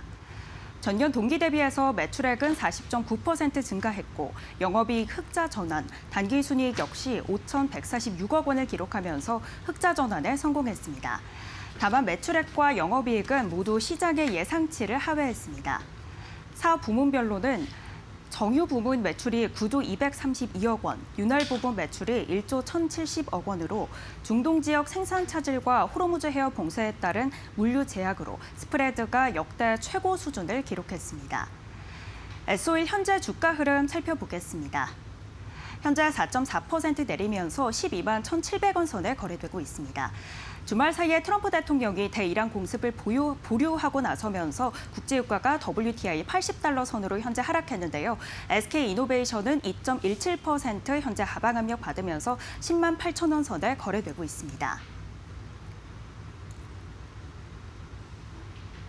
셀트리온은 판매 중인 고수익 제품군을 미국 대형 처방약 급여관리 업체 PBM 처방집에 연달아 등재했다고 밝혔습니다. 오늘 셀트리온에 따르면 자가 면역 질환 치료제 앱토즈마 그리고 골질환 치료제 앱스토보클 오센벨트가 미국 3대 PBM의 사보험 처방집에 선호 의약품으로 등재됐습니다. ESI와 옥텀에서는 올해 1분기부터, CVS에서는 지난달부터 환자 환급이 적용됐는데요. 대형 PBM을 통한 환급 기반을 확보하면서 환자의 의약품 접근성이 높아지고 실제 처방 확대를 위한 기반도 강화됐다는 평가가 나오고 있습니다. 이번 PBM 등재 확대는 셀트리온의 미국 사업 수익성 개선에도 중요한 기반이 될 전망입니다. 제약바이오 종목들 현재 주가 흐름 살펴보겠습니다. 셀트리온 1.45% 내리면서 18만 4천 원 선에 거래되고 있습니다. D&D 파마텍은 빨간불입니다. 14% 가까이 오르고 있는데요. 최근 들어서 LG AI 기반과 공동 개발에 따른 AI 협약과 기대감을 받아가고 있습니다. 오늘 5만 7천 원 선에 거래됩니다. 삼천당 제약도 강세 탄력 받아가고 있습니다. 6.28% 상승하고 있고요. 15만 9천 원 선에 거래되고 있습니다. 전국적으로 기록적인 폭염과 높은 습도가 이어지는 가운데 제습기와 에어컨 관련 주가가 강세를 보이고 있습니다. 오늘 한국거래소에 따르면 위닉스는 개장 직후 강한 매수세가 유입되면서 오전 9시 8분 전거래일 대비해서 29.25% 올라 6,270원에 안착했습니다. 주가 강세는 한반도 전역, 폭염특보와 열대야가 지속되면서 제습기와 냉방 가전제품 판매가 급증하고 있다는 소식이 호재로 작용한 걸로 풀이되고 있는데요. 이외 창문형 에어컨 제조업체인 파세코, 선풍기 제조업체인 신일전자에도 매수세가 강하게 유입됐습니다. 제습기와 냉방 가전제품 판매가 늘어날 경우 계속해서 성수기 실적 개선폭도 좋아질 수 있다는 분석이 나오고 있습니다. 관련 주가 흐름 살펴보겠습니다. 위닉스 현재는 상한가 해제됐고요. 22% 넘게 오르면서 5,900원 선에 거래됩니다. 이어서 창문형 에어컨 관련 업체죠. 14% 넘게 상승하면서 7,600원 선에 거래되고 있고요. 다음으로 여름철 테마 관련 업종들이 강세를 보일 때 함께 오르는 신일전자도 5.6% 오르면서 1,100원 선에 거래되고 있습니다. 일단 현재는 코스피 시장은 다소 아쉬운 흐름을 보이고 있고요. 코스닥 시장에서는 물론 하락하는 종목도 있지만 일단 반도체 소부장 업종들이 강하고 또 로봇 관련 기업들, 제약바이오 관련 종목들이 지수를 이끌어주고 있습니다. 오늘 이 상승 탄력이 전방위적으로 확산할 수 있을지 주목해 보셔야겠습니다. 계속해서 장중 대응 전략까지도 저희와 함께 하시죠.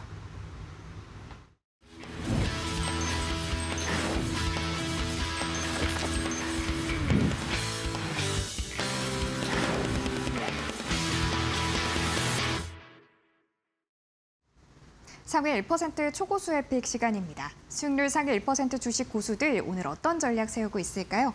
오늘 오전장 기준 고수들의 매수 상위 종목 1위부터 5위까지 살펴보도록 하겠습니다. 전장에서 급등했던 반도체 투탑이 오늘 쉬어가고 있습니다. 다만 지금 증권가에서는 목표 주가 상향 리포트 계속해서 나오고 있는데요. 지금 유진투자증권에서는 두 종목 모두 강력 매수를 권고한다면서 삼성전자는 56만 원, SK하이닉스는 370만 원까지 상향 조정하기도 했습니다. 오늘 조정을 좀 매수의 기회로 삼아봐도 될지 잠시 후에 좀 자세한 전략까지 세워보도록 하겠습니다. 이 밖에 한미 반도체도 오늘 빠지면서 이름 올리고 있고요. 지금 고수들은 많이 빠지는 종목들 위주로 담아내고 있습니다. LG전자와 두산에너빌리티도 오늘 밀리면서 고수들의 매수 장바구니에 들어와 있습니다. 이렇게 오늘 오전장 기준 고수들의 매수 상위 종목 5가지 함께 만나봤고요. 오늘 이 중에서도 삼성전자, SK하이닉스 관련해서 조금 더 자세한 전략 세워보도록 하겠습니다. 오늘도 이데일리TV 신일섭 전문위원님 모시고 이야기 나눠보도록 하겠습니다. 위원님 안녕하세요. 위원님, 오늘 반도체 종목들 답답한 흐름 보이고 있는데 전장 급등에 대한 좀 단기 조정으로 봐도 될까요? 앞으로의 전망이 궁금합니다. 일단 그 전날 단기 급등이 조정입니다. 제가 보기에는. 단기 급등에 따른 조정이 아니라 단기 급등이 조정이에요. 제가 그 코스피 지수 제가 2017년과 2021년도 그리고 그 전에도 마찬가지입니다. 지금 그 전에도 다 검증해 보시면 되겠죠. 그 전에도 2007년에도 그랬고요. 2005년에도 그랬고 1999년, 2002년 다 똑같아요. 모든 그 증시의 고점에서 주가의 고점이 높아졌는데 보조지표의 고점이 낮아지는 하락 다이버전스가 나온 뒤에 전부 다 증시의 고점이었죠. 그것도 잡아드렸고 그 이전에도 사실 이미 과열권일 때만 안 사도 절반은 성공이거든요. 그리고 뭐 그때 샀더라도 최후의 순간에 이런 하락 다이버전스가 나왔을 때는 저기를 가졌어야죠. 경각심을.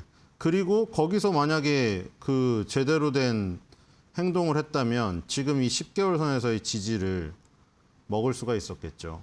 그 다음은 그럼 10개월 선에서 반등은 지금 굉장히 좋았잖아요. 조금 상승했다가 그 다음에 상한가 거의 갔다가 오늘 조금 빠지잖아요. 10개월 선의 지지는 그 저기가 됐는데 확인이 됐는데 문제는 그 고점이 나온 뒤에 증시 저점이 나오려면 1년은 걸렸거든요. 그렇기 때문에 여기서는 이제 결정을 하셔야죠. 여기서는 이제 결정을 미루는 게 아니라 어차피 본인이 마음대로 선택을 할 거기 때문에.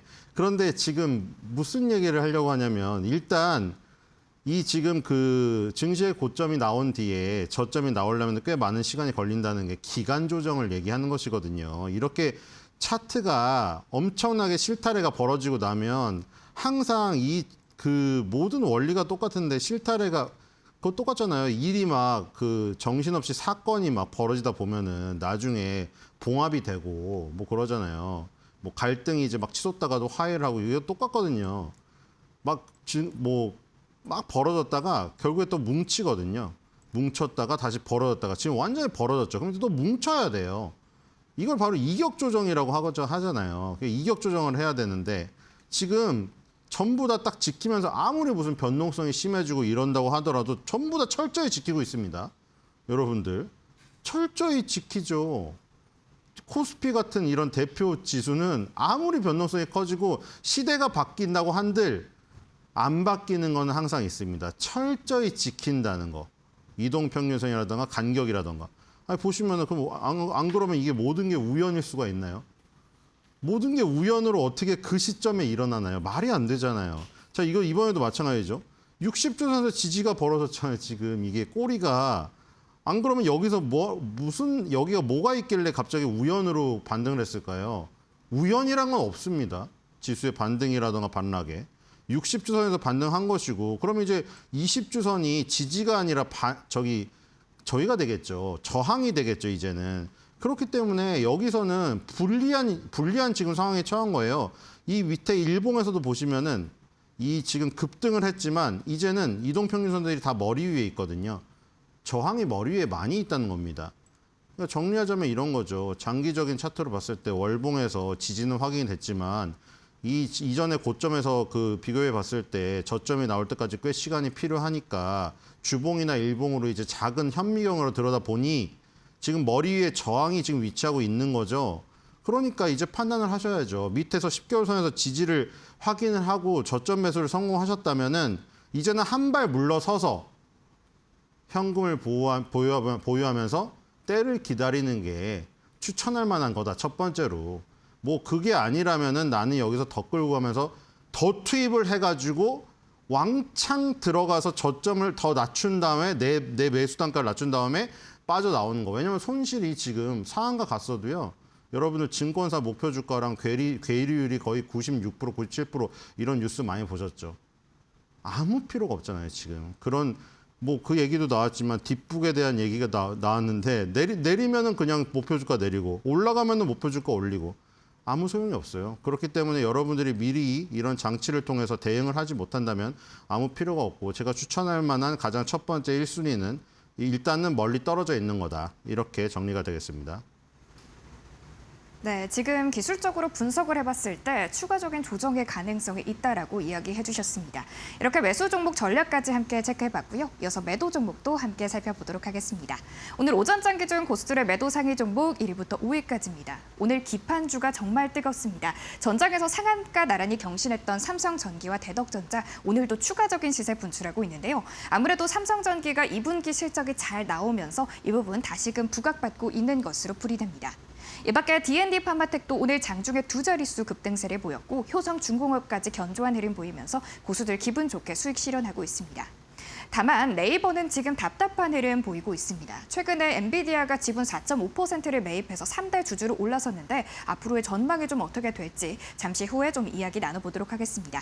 이렇게 매도 상해 종목도 5가지 함께 살펴봤는데요. 오늘 이 중에서도 네이버 관련해서 조금 더 구체적으로 이야기해보도록 하겠습니다. 위원님, 오늘 네이버 또다시 답답한 흐름 보이고 있는데요. 고수들 내던지는 이유가 있는지 보유 전략 어떻게 세워보면 될지 궁금합니다.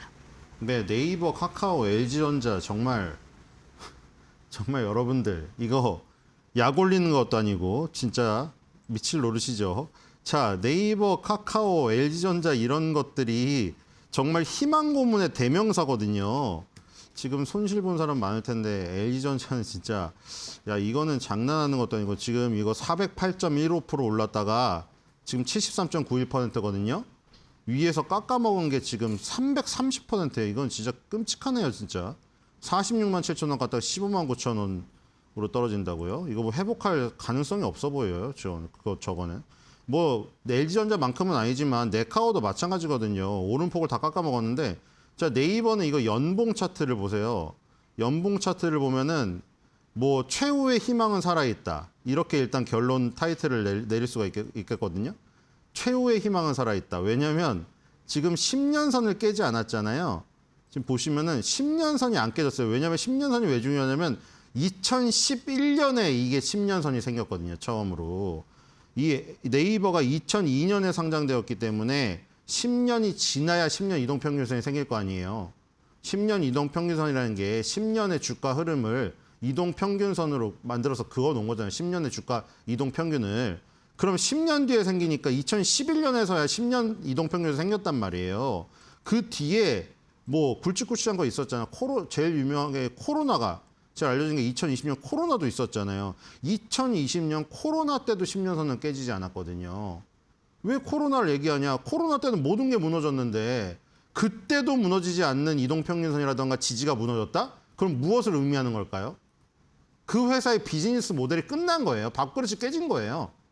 코로나 때보다 장사가 안 되면 지금 그냥 뭐 장사를 접어야죠.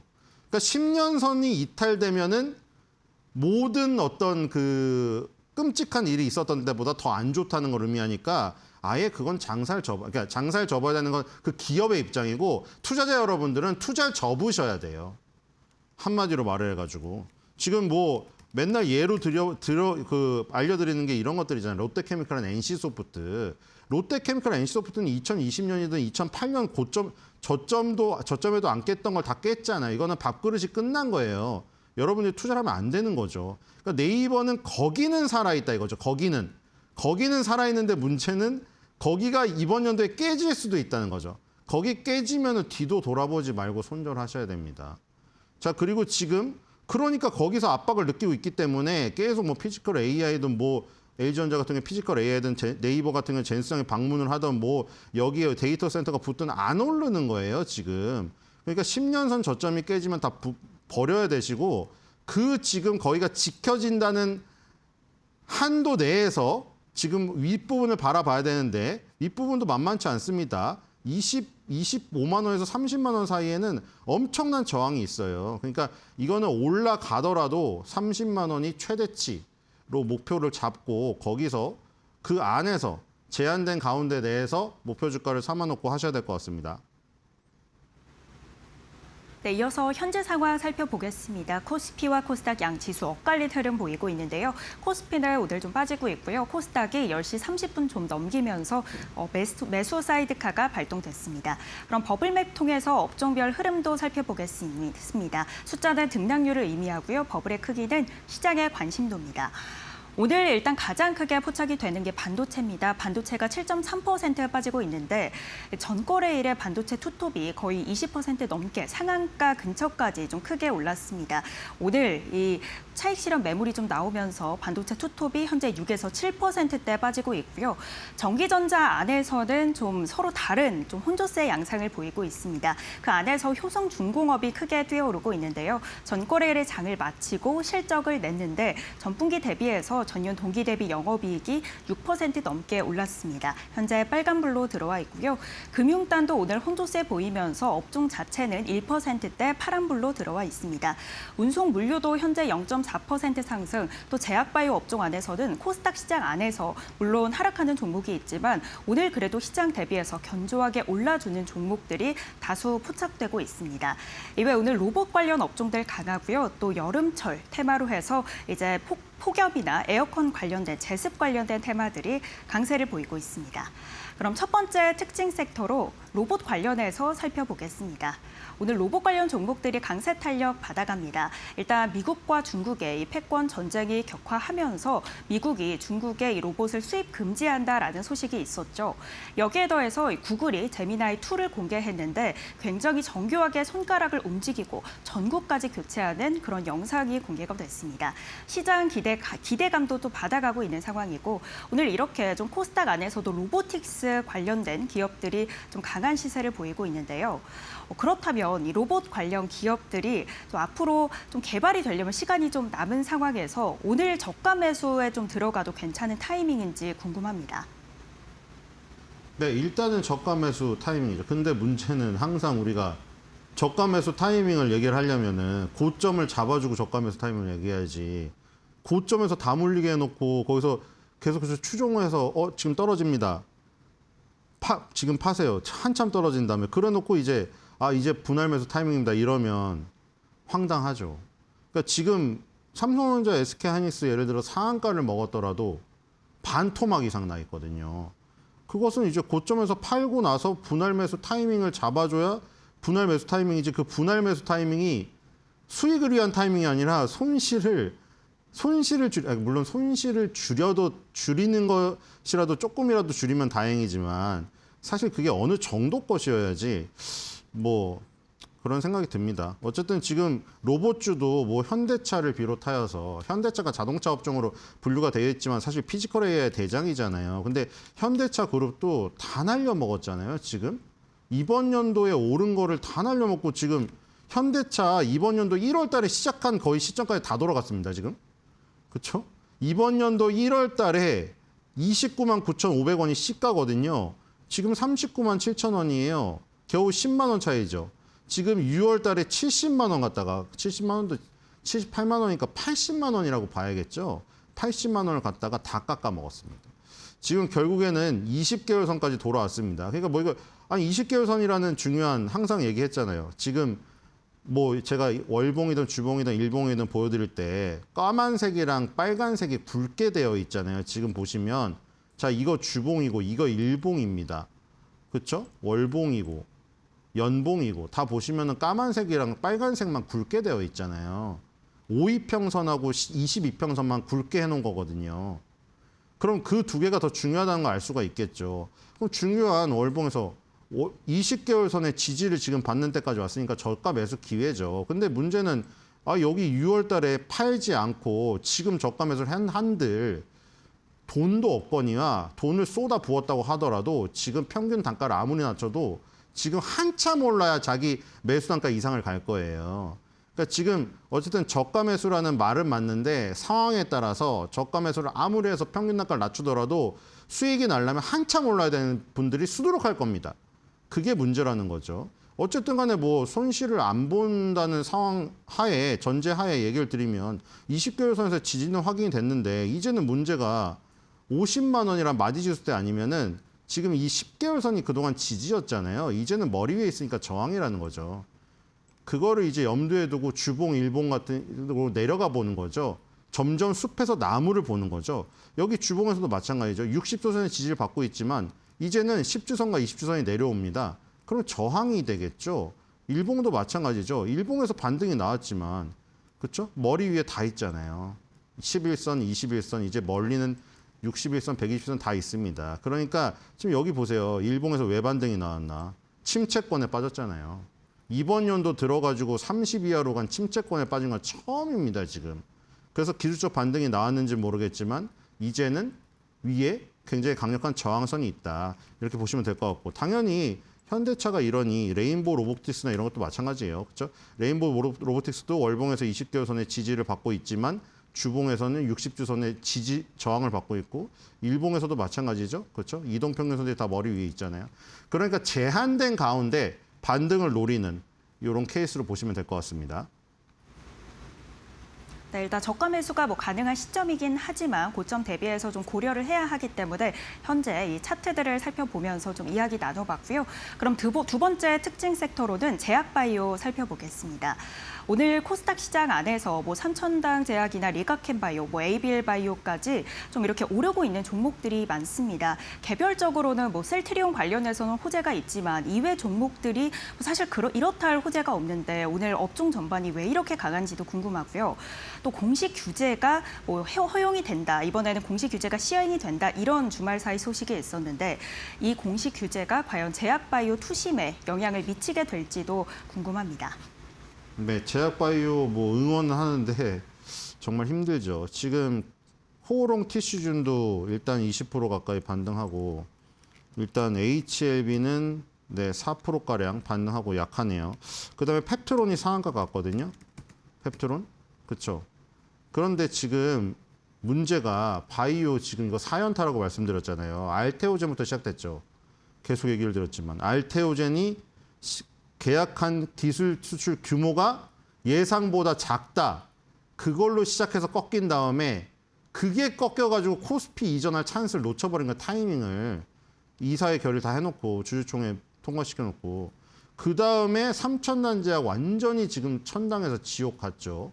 그리고 나서 HLB가 FDA 문턱에서 또 실패하고 코오롱 티슈마저 충격적인 소식이 들리면서 4연타를 맞아버렸단 말이에요. 그래서 지금 다 망가졌거든요. 지금 모든 그 바이오주들의 차트가 다 망가졌어요. 물론 초장기 차트는 살아있는데 알테오젠의 월봉을 보고 계시거든요. 이것도 20개월선 깨졌잖아요. 지금 2020년도, 2021년도 접어들면서 20개월선 깨진 뒤에 알테오젠이 3년 동안 그렇죠? 이 이동평균선을 모으는 어떤 길을 모으는 요 과정을 거친 다음에야 상승이 나왔거든요. 이번에 또 20개월선 무너졌죠. 이러면 이제 60개월선까지 가야죠.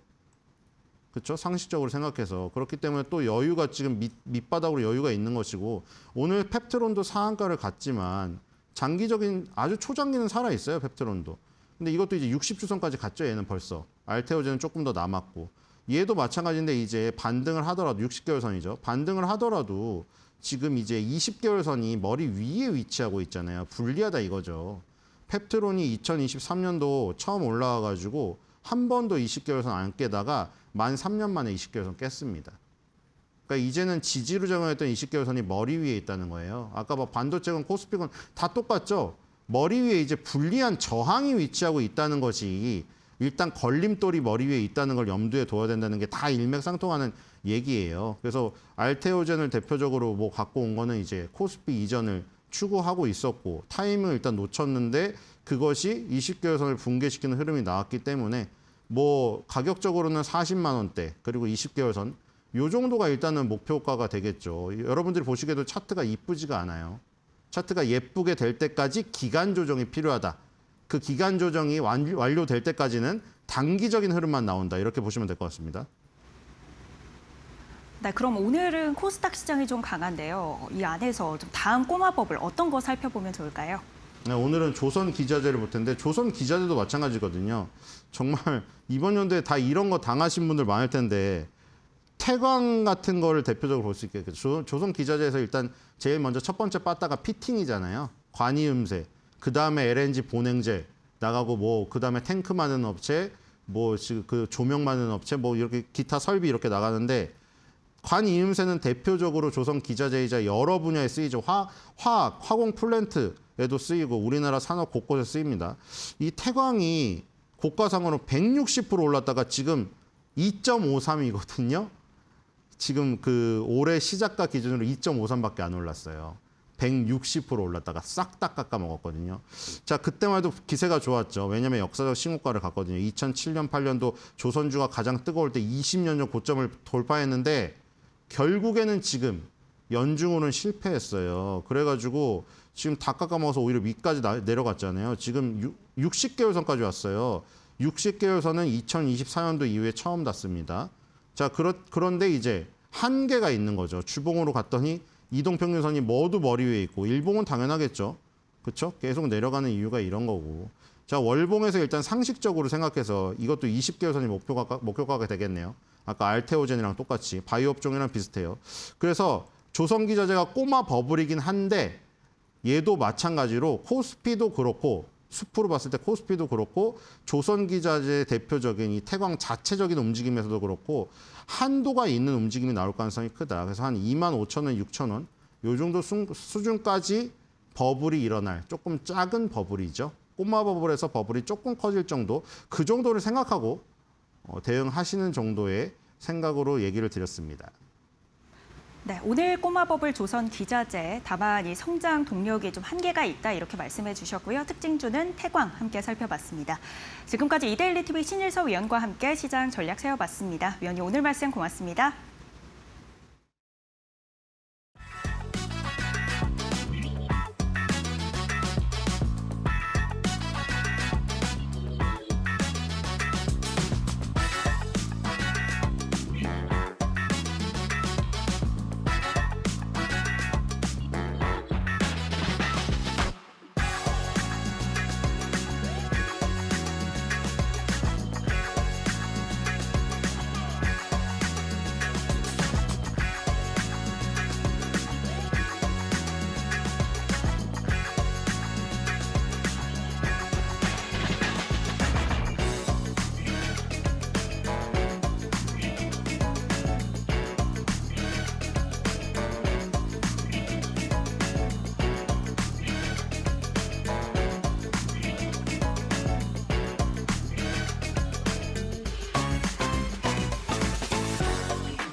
(40년) 만에 기록적인 엔저를 막기 위해 미국과 일본이 (15년) 만에 이례적인 공동 개입에 나섰다. 일본은 이틀 동안 무려 10조 엔을 쏟아부었고 달러당 엔화값은 단숨에 157엔대까지 뛰어올랐다. 미국 역시 달러 강세로 인한 제조업 타격과 금리 상승을 막기 위해 유로화를 팔아 엔화를 사들이며 일본을 도왔다. 미 재무장관의 메모지에서 최대 100억 달러 규모의 엔화 매수 정황이 포착되기도 했다. 양국은 3거래일 연속 개입을 통해 엔화값을 150엔대까지 끌어올릴 기세다. 하지만 단순한 환율 개입만으로는 한계가 있어 일본의 추가 금리 인상이 뒤따라야 한다는 지적이 나왔다.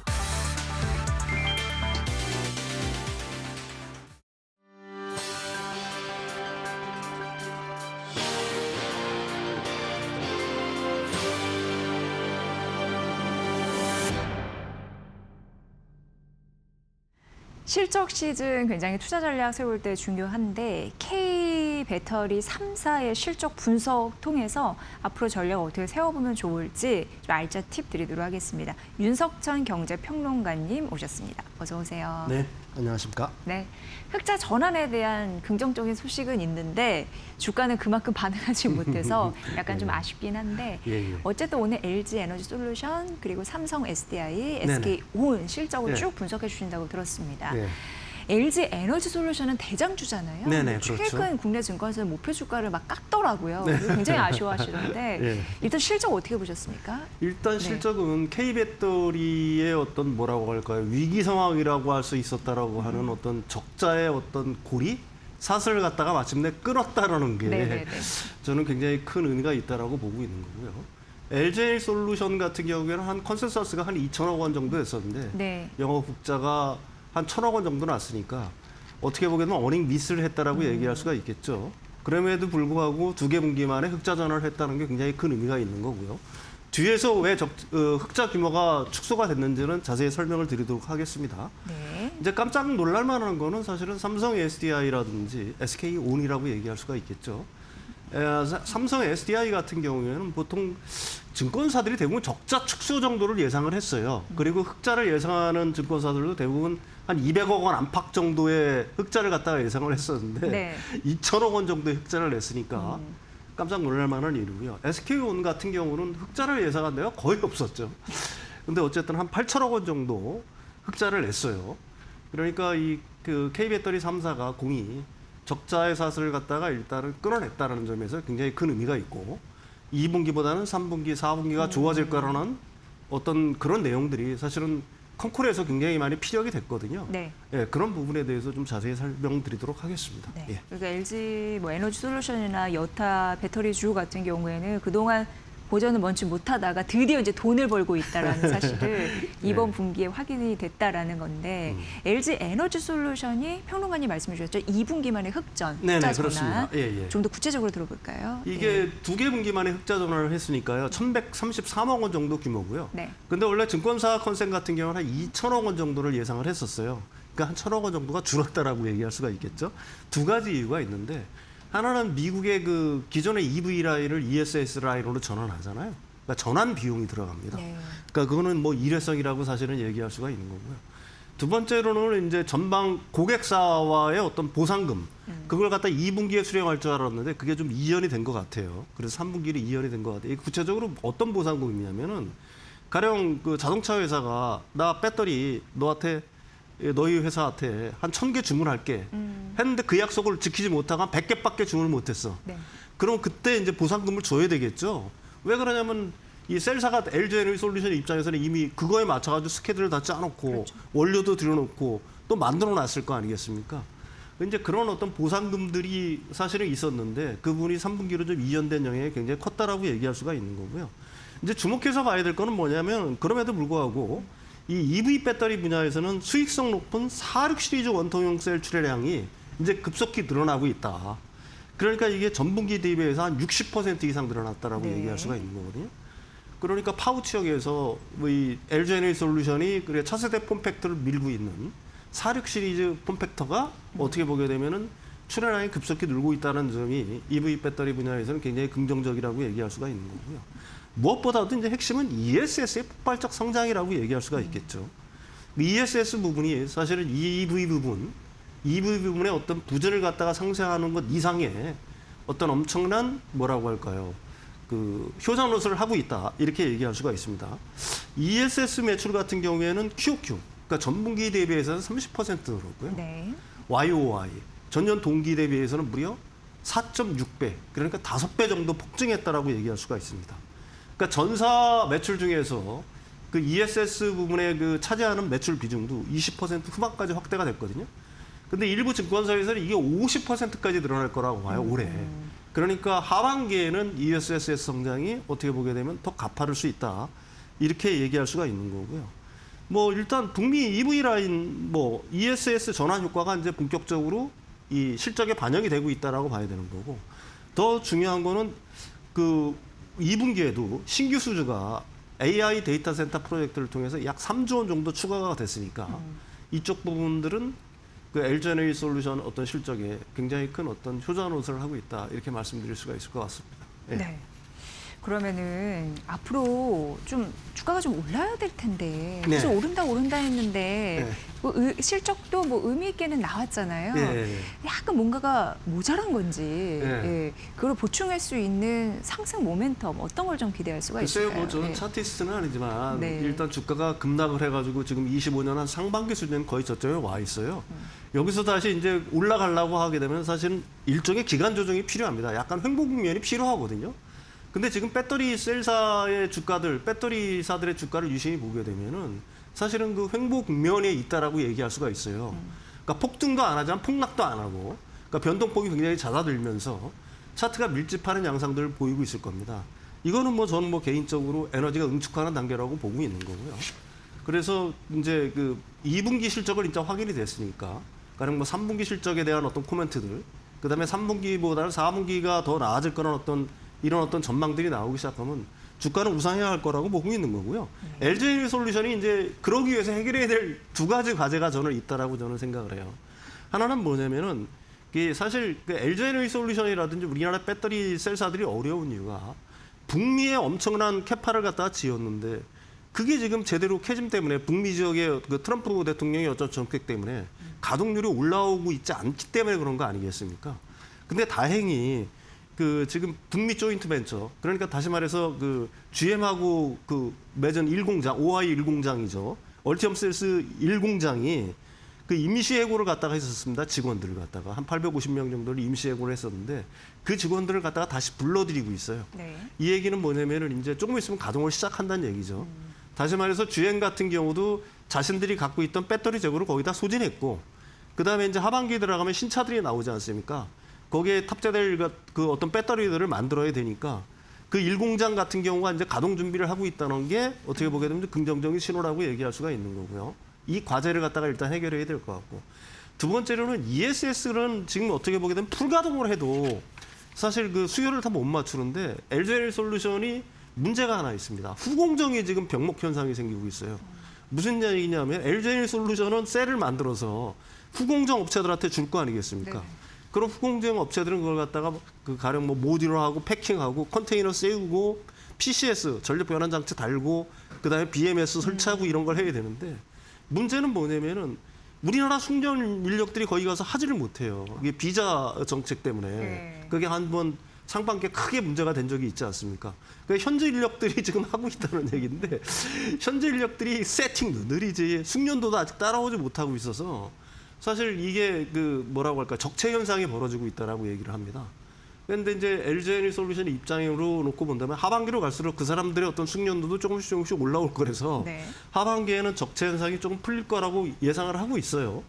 뭐 당연히 뭐 합리적인 추론이라고 얘기할 수가 있는데, 어쨌든 이 부분을 갖다가 LG 솔루션은 하반기에 본격적으로 해소를 해야지만 지금 그렇게 밀려드는 주문을 갖다가 더 소화시킬 수 있다, 이렇게 말씀드릴 수가 있을 것 같습니다. 네. LG 에너지 솔루션 이렇게 실적 분석해 주셨고, 향후 주가 모멘텀이 뭐가 있을까 봐주셨고요. 그리고 삼성 SDI는 이번에 실적 발표하고 막 박수를 받은 느낌이에요. 네, 그렇습니다. 네, 어떤 게 좋았나요? 뭐 대부분의 아까도 얘기했지만 적자 축소 내지는 많아야 한 200억 정도를 예상을 했는데 네. 서프라이즈. 그렇죠. 2,038억 원 네. 흑자였으니까요. 그다음에 영업이익률도 현재 같은 어려운 상황에서는 한 5.4%를 기록했으니까 이 영업이익률도 배터리 셀사 우리나라 3사 중에서 굉장히 높은 편이고, 이게 7분기 만에 흑자 전환입니다. 굉장히 의미가 있다라고 얘기할 수가 있는 건데, 그 질을 살펴보면은 배터리 부분이 한 1,593억 원 흑자를 냈어요. 그다음에 전자재료 부분이 445억 원 흑자를 냈으니까 본업을 잘했다라고 얘기할 수가 있어요. 배터리 부분. 그러니까 배터리 기업 가운데 가장 질 좋은 턴어라운드를 했다라고 얘기할 수가 있는 거고요. 그러니까 실적 회복의 어떤 주요 동인이라고 한다면은 유럽 EV 시장에서 굉장히 선전을 했습니다. 뒤에 부분에 자세히 설명을 하겠지만, 지금 그 몰림급 이하차들이 유럽 시장에 엄청나게 많이 나오잖아요. 대중용 차량들 말씀드리는 겁니다. 가령 뭐 폭스바겐의 아이디라든지 폴로라든지 이런 차들이 많이 나오는데, 거기에 이제 삼성 SDI 배터리들이 채용이 되고 있어요. 그다음에 그 지금 유럽에서 이제 조금 있으면 아이오닉 3 출시되잖아요. 현대 기아차. 기아 EV2도 출시 준비를 하고 있고요. 여기도 사실은 삼성의 SDI 배터리가 들어간다라고 합니다. 그러니까 유럽 시장에서 굉장히 어떤 뭐라고 할까요, 좋은 성적을 거뒀다라고 얘기할 수가 있는 거고요. 스텔란티스하고 만드는 그 북미에서 그 공장 운영하고 있잖아요. 스타플러스 에너지라고. 여기서 생산된 배터리들이 그 유럽으로 이제 그 스텔란티스가 수출을 하는데, 네. 여기서 어쨌든 생산을 해내니까 AMPC를 수령할 거 아니겠습니까? 그 수령 규모도 만만치 않다. 그리고 이제 삼성 SDI의 가장 큰 장점이라고 한다면은 무엇보다도 AI 데이터 센터에 들어가는 UPS BBU 이쪽에서 엄청난 어떤 성장을 이뤘다라고 얘기할 수가 있는 거고요. 그다음에 미국, 그다음에 한국에서의 어떤 ESS 시장의 어떤 공략들, 이 부분이 이제 굉장히 큰 역할을 했다. 특히 UPS BBU 같은 경우에는 이 삼성의 SDI가 이제 어떻게 보게 되면 뭐 굉장히 독보적인 어떤 위치를 점하고 있다라고 사실은 얘기할 수가 있어요. 그 수익성도 굉장히 양호하죠. 일반적인 18650 배터리에 비해서 한 70% 정도 높게 그 받는다라고 얘기를 하고 있으니까, 그다음에 이제 UPS BBU 매출이 YOY 70% 이상 성장할 거라고 보고 있어요. 그러니까 두 가지 축이, EV는 유럽 향이, 그다음에 그 UPS BBU를 비롯한 ESS가 삼성 SDI의 어떤 실적을 견인했다, 이렇게 정리할 수가 있을 것 같습니다. 네. 예. 그러니까 어떻게 보면은 배터리 3사 중에서 질 좋다라는 네, 게 좀 그렇습니다. 의미가 있을 것 네. 같고, 역시 뭐니 해도 성장 동력은 ESS겠죠? UPS BBU ESS라고 예. 정리할 수가 있습니다. 예. 이걸 갖다 좀 더 구체적으로 설명을 하게 되면은, 사실 ESS 부분 같은 경우에는 지금 이미 수주 받아놓은 기수주 물량만 하더라도 29년까지 거의 풀캐파로 돌려야 된다라고 얘기를 해요. 3년 동안. 네, 근데 하반기 또 수주를 받을 거 아니겠습니까? 그러면은 이 캐파를 넘어서기 때문에 28년도에는 캐파를 갖다가 늘려야 될 거라고 지금 삼성 SDI 쪽에서 얘기를 하고 있는 거니까요. 삼성 SDI가 좀처럼 캐파를 갖다가 좀 굉장히 보수적으로 운영하잖아요. 캐파 증설이라든지 이런 쪽에. 그런데도 불구하고 회사가 공식적으로 뭐 한 28년도에는 이 증설을 해야 되겠다라고 그 말을 하고 있는 거는 지금 그 ESS의 어떤 수주라든지 이런 것들이 얼마나 뭐라고 할까 높은가 이걸 갖다가 일단 알 수가 있는 거고요. 삼성 SDI의 가장 큰 장점은 뭐냐면 LFP 양극재라는 주요 부품도 논 PFE 이 공급망을 갖다 구축을 갖다가 완료했어요. 그러니까 그런 점에서는 다른 회사들보다도 좀 앞서 있다 이렇게 얘기할 수가 있는 거고. EV는 여전히 아직도 약간 회복이 좀 덜 됐지만 이게 우리가 주목해서 봐야 될 거는 유럽 중저가 볼륨 모델 중심으로 해가지고 판매가 늘어나고 있다라고 얘기할 수가 있는 거거든요. 아까도 얘기했지만 폭스바겐 그룹의 그 ID라든지 폴로, 그다음에 쿠프라의 라발, 스코다의 소형 전기차 모델 등의 삼성 SDI의 그 각형 그 배터리들이 쓰이고 있는데 이게 좀 특징이 약간 있어요. 터미널이 좀 이 양옆으로 빠져나와 있어요. 이렇게 양옆에 있으면 위에 있는 것보다 뭐가 유리하냐면은 위아래로 냉각 장치를 다 달 수 있잖아. 공간이 있으니까. 그러니까 냉각에 유리하고 에너지 밀도가 좀 높아지는 측면들이 있습니다. 어쨌든 근데 그 폭스바겐 쪽이 특히 그런 움직임이 강한데 일단 가장 중요한 게 뭐냐면은 그 새로운 어떤 그 폼팩터를 갖다가 요구를 하고 있는데 그게 이제 그 사이드 터미널을 갖고 있는 삼성 SDI의 어떤 각형 배터리가 자신들의 어떤 그러니까 미래의 어떤 폼팩터로 가장 적당하다고 생각해서 그걸 갖다가 쓰고 있다. 그러면서 이제 이런 어떤 볼륨급 모델들이 많이 팔리게 되면서 삼성의 SDI의 어떤 유럽의 어떤 실적들이 좋아지고 있는 거고요. 물론 프리미엄 뭐 3사는 다 하고 있지 않습니까? 지금 BMW라든지 벤츠라든지 아우디라든지 다 하고 있는 건데 여기에 이제 아까도 말씀드렸듯이 유럽에서 만들어지고 있는 지금 아이오닉 3, 그다음에 EV2에 사실은 삼성 SDI 배터리가 탑재가 된다는 게 굉장히 의미가 있다라고 얘기할 수가 있겠죠. 기존에 현대기아차에는 보통 SK온 배터리들이 많이 탑재가 됐는데 이 지금 유럽에서 나오는 것들은 그 지금 그 헝가리 공장에서 나오고 있는 그러니까 삼성 SDI 헝가리 공장에서 나오고 있는 SDI 배터리를 갖다가 탑재한다라고 얘기를 하고 있습니다. 예. 네. 그리고 이제 마지막으로 SK온 약간 실적 미스 날까 싶었는데 오히려 정말 네. 깜짝 실적을 냈어요. 네. 예. 이 일회성 고객 보상금이 크고요. 아까 제가 설명을 드렸죠. 1000개를 갖다가 쓰기로 했는데 100개밖에 못 썼으면은 그 나머지 900개의 부분에서의 어떤 보상금들이 있는 거고요. 두 번째로 이제 이 부분이 그 영업이익의 가장 큰 어떤 뭐라고 할까요? 기여를 했다라고 저는 생각하는데 포드하고 갈라서지 않았습니까? 그러니까 같이 했었으면 그 공장 운영비라든지 고정비라든지 이런 게 들어갔겠죠. 가동률은 낮은데. 그 부분이 상쇄가 됐을 것 같고요. 두 번째는 이자 비용이 있지 않습니까? 네. 엄청난 어떤 뭐라고 차입을 해가지고 그 조인트 벤처를 만든 거였으니까 이자 비용들이 사라지고 있는 거니까 그런 쪽에서 어떤 비용 절감들이 이루어졌다라고 얘기할 수가 있는 거고요. 이런 것들은 어떻게 보면 일회성 어떤 이익이라고 얘기할 수가 있는 건데 중요한 거는 이제 그 미국에서의 AMP 수주액이 많이 늘어났다. 무슨 얘기냐면은 그 SK가 그 조지아에 그 현대기아 그 조지아 메타플랜트 아메리카 바로 옆에 그 SK가 전용으로 그러니까 현대기아 쪽에 계속 납품을 하고 있지 않습니까? 근데 그 조지아 그 메타플랜트 아메리카가 잘 지금 어떻게 보게 되면 가동률이 좀 높아지고 있는 것 같아요. 그리고 현대기아차 같은 경우는 생각보다 전기차들이 미국에서 잘 팔리고 있다라고 얘기를 하고 있죠. 그러니까 뭐 아이오닉 5라든지 아이오닉 9, 그 다음에 기아차의 뭐 EV6라든지 EV9들이 사실 미국 시장에서 굉장히 스테디셀러처럼 잘 팔리고 있기 때문에 지금 SK온의 그 조지아 공장이 거의 풀캐파로 돌아간다라고 얘기를 하고 있습니다. 그러니까 그쪽 부분에서의 AMP 수출량이라든지 이런 것들도 어느 정도 영향을 줬을 것 같고요. 국내에서도 전기차가 잘 팔리잖아요. 그래서 그 부분도 SK온 실적이 어느 정도 좀 도움을 됐다. 이렇게 정리할 수가 있을 것 같아요. 예. 네. 어쨌든 3사가 흑자 전환 이뤘으니까 네네네. 굉장히 좋은 시그널은 보여주고 있습니다. 앞으로는 잘 되겠죠, 더? 네, 그렇게 네. 보는 게 합리적이라고 봅니다. 왜냐하면 이제 공통점은 아까도 얘기했지만은 흑자 전환이 예상보다 좀 빠르게 그리고 그 규모도 생각보다 좀 크게 이렇게 2분기에 났다는 건데요. 하반기로 갈수록 매출은 우상향할 가능성이 굉장히 높다라고 사실은 얘기할 수가 있는 겁니다. 먼저 그 EV용 배터리 부분을 놓고 보게 되면 LG 엔솔 같은 경우에는 얼티엄 셀스가 이제 1공장이 오하이오 1공장이 이제 본격적으로 하반기에 이제 가동이 되기 시작하니까 그 북미 지역에서의 어떤 가동률이 좀 올라갈 가능성이 굉장히 높다라고 얘기할 수가 있는 거고요. 삼성 SDI 같은 경우는 아까도 얘기했지만 유럽 볼륨급 이하 자동차에 사이드 터미널 방식의 각형 통합형 셀이 이제 공급이 어떻게 보게 되면 본격화되는 단계에 들어가 있다라고 얘기할 수가 있는 거고, SK온 같은 경우는 뭐 계속 그 조지아 공장에 풀캐파가 돌아간다는 거. 이게 이제 EV 배터리 부분에 어떻게 보게 되면 하반기가 그래도 상반기보다는 좀 좋아질 거라고 보는 이유고요.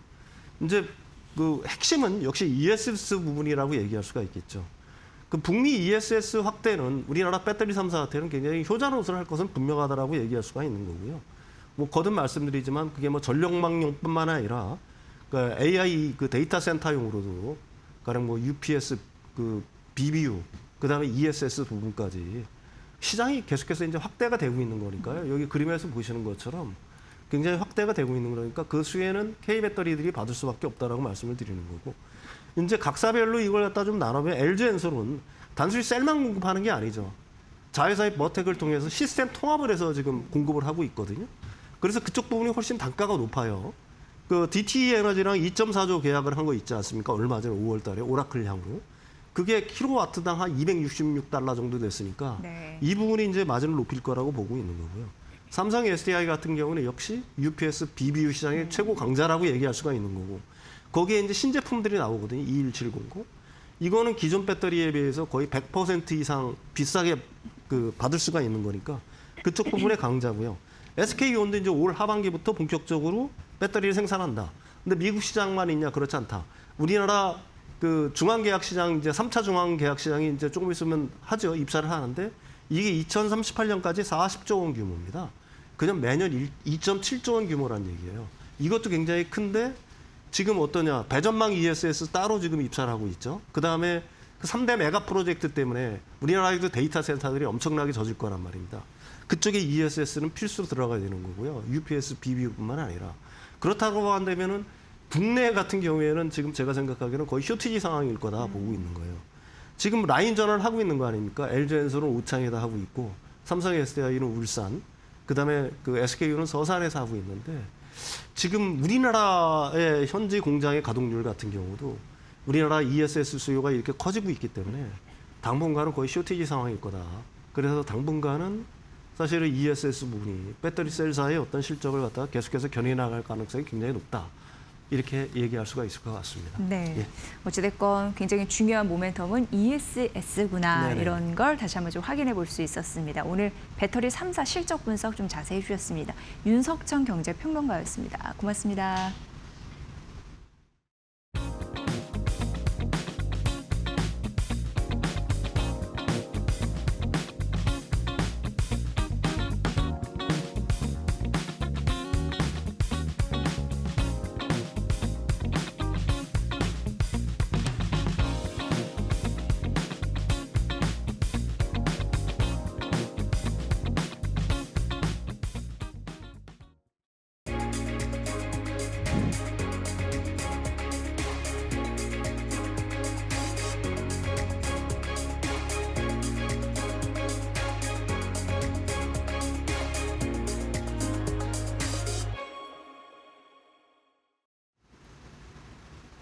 주요 증시 일정에 맞춰 특징 종목들 소식 살펴보는 마켓 캘린더 시간입니다.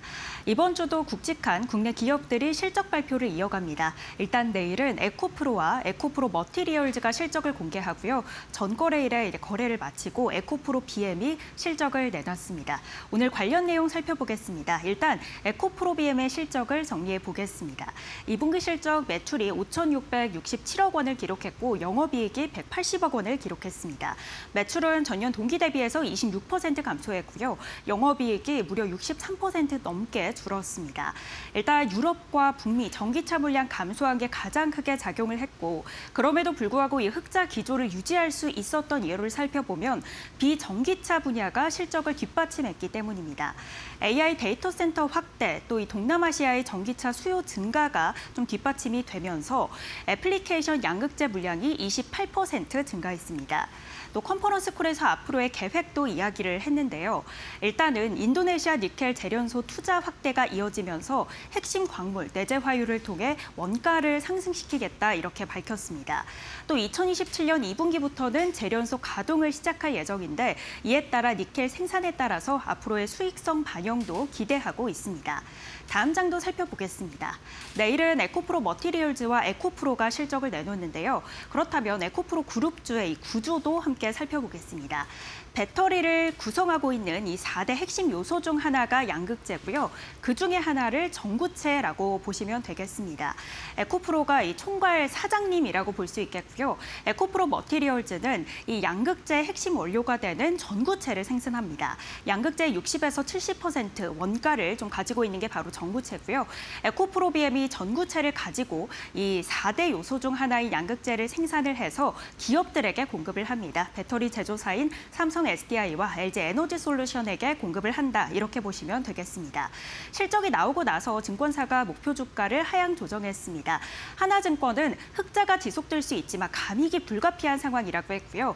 이 유럽 내 시장들의 신규 프로젝트 공백이 2027년 상반기까지 좀 예상이 되는 만큼 목표 주가를 15만 4천 원 선으로 하향 조정했습니다. 삼성증권은 그래도 좀 긍정적으로 전망을 봤습니다. 지분율을 39% 확보할 수 있지만 어쩔 수 없이 좀 현재 목표 주가가 하향 조정된 만큼 16만 원으로 낮췄습니다. 마켓 캘린더 전해드렸습니다. 네, 마켓나우 2부 내일 오전 10시에 찾아뵙겠습니다. 함께해 주신 여러분 고맙습니다.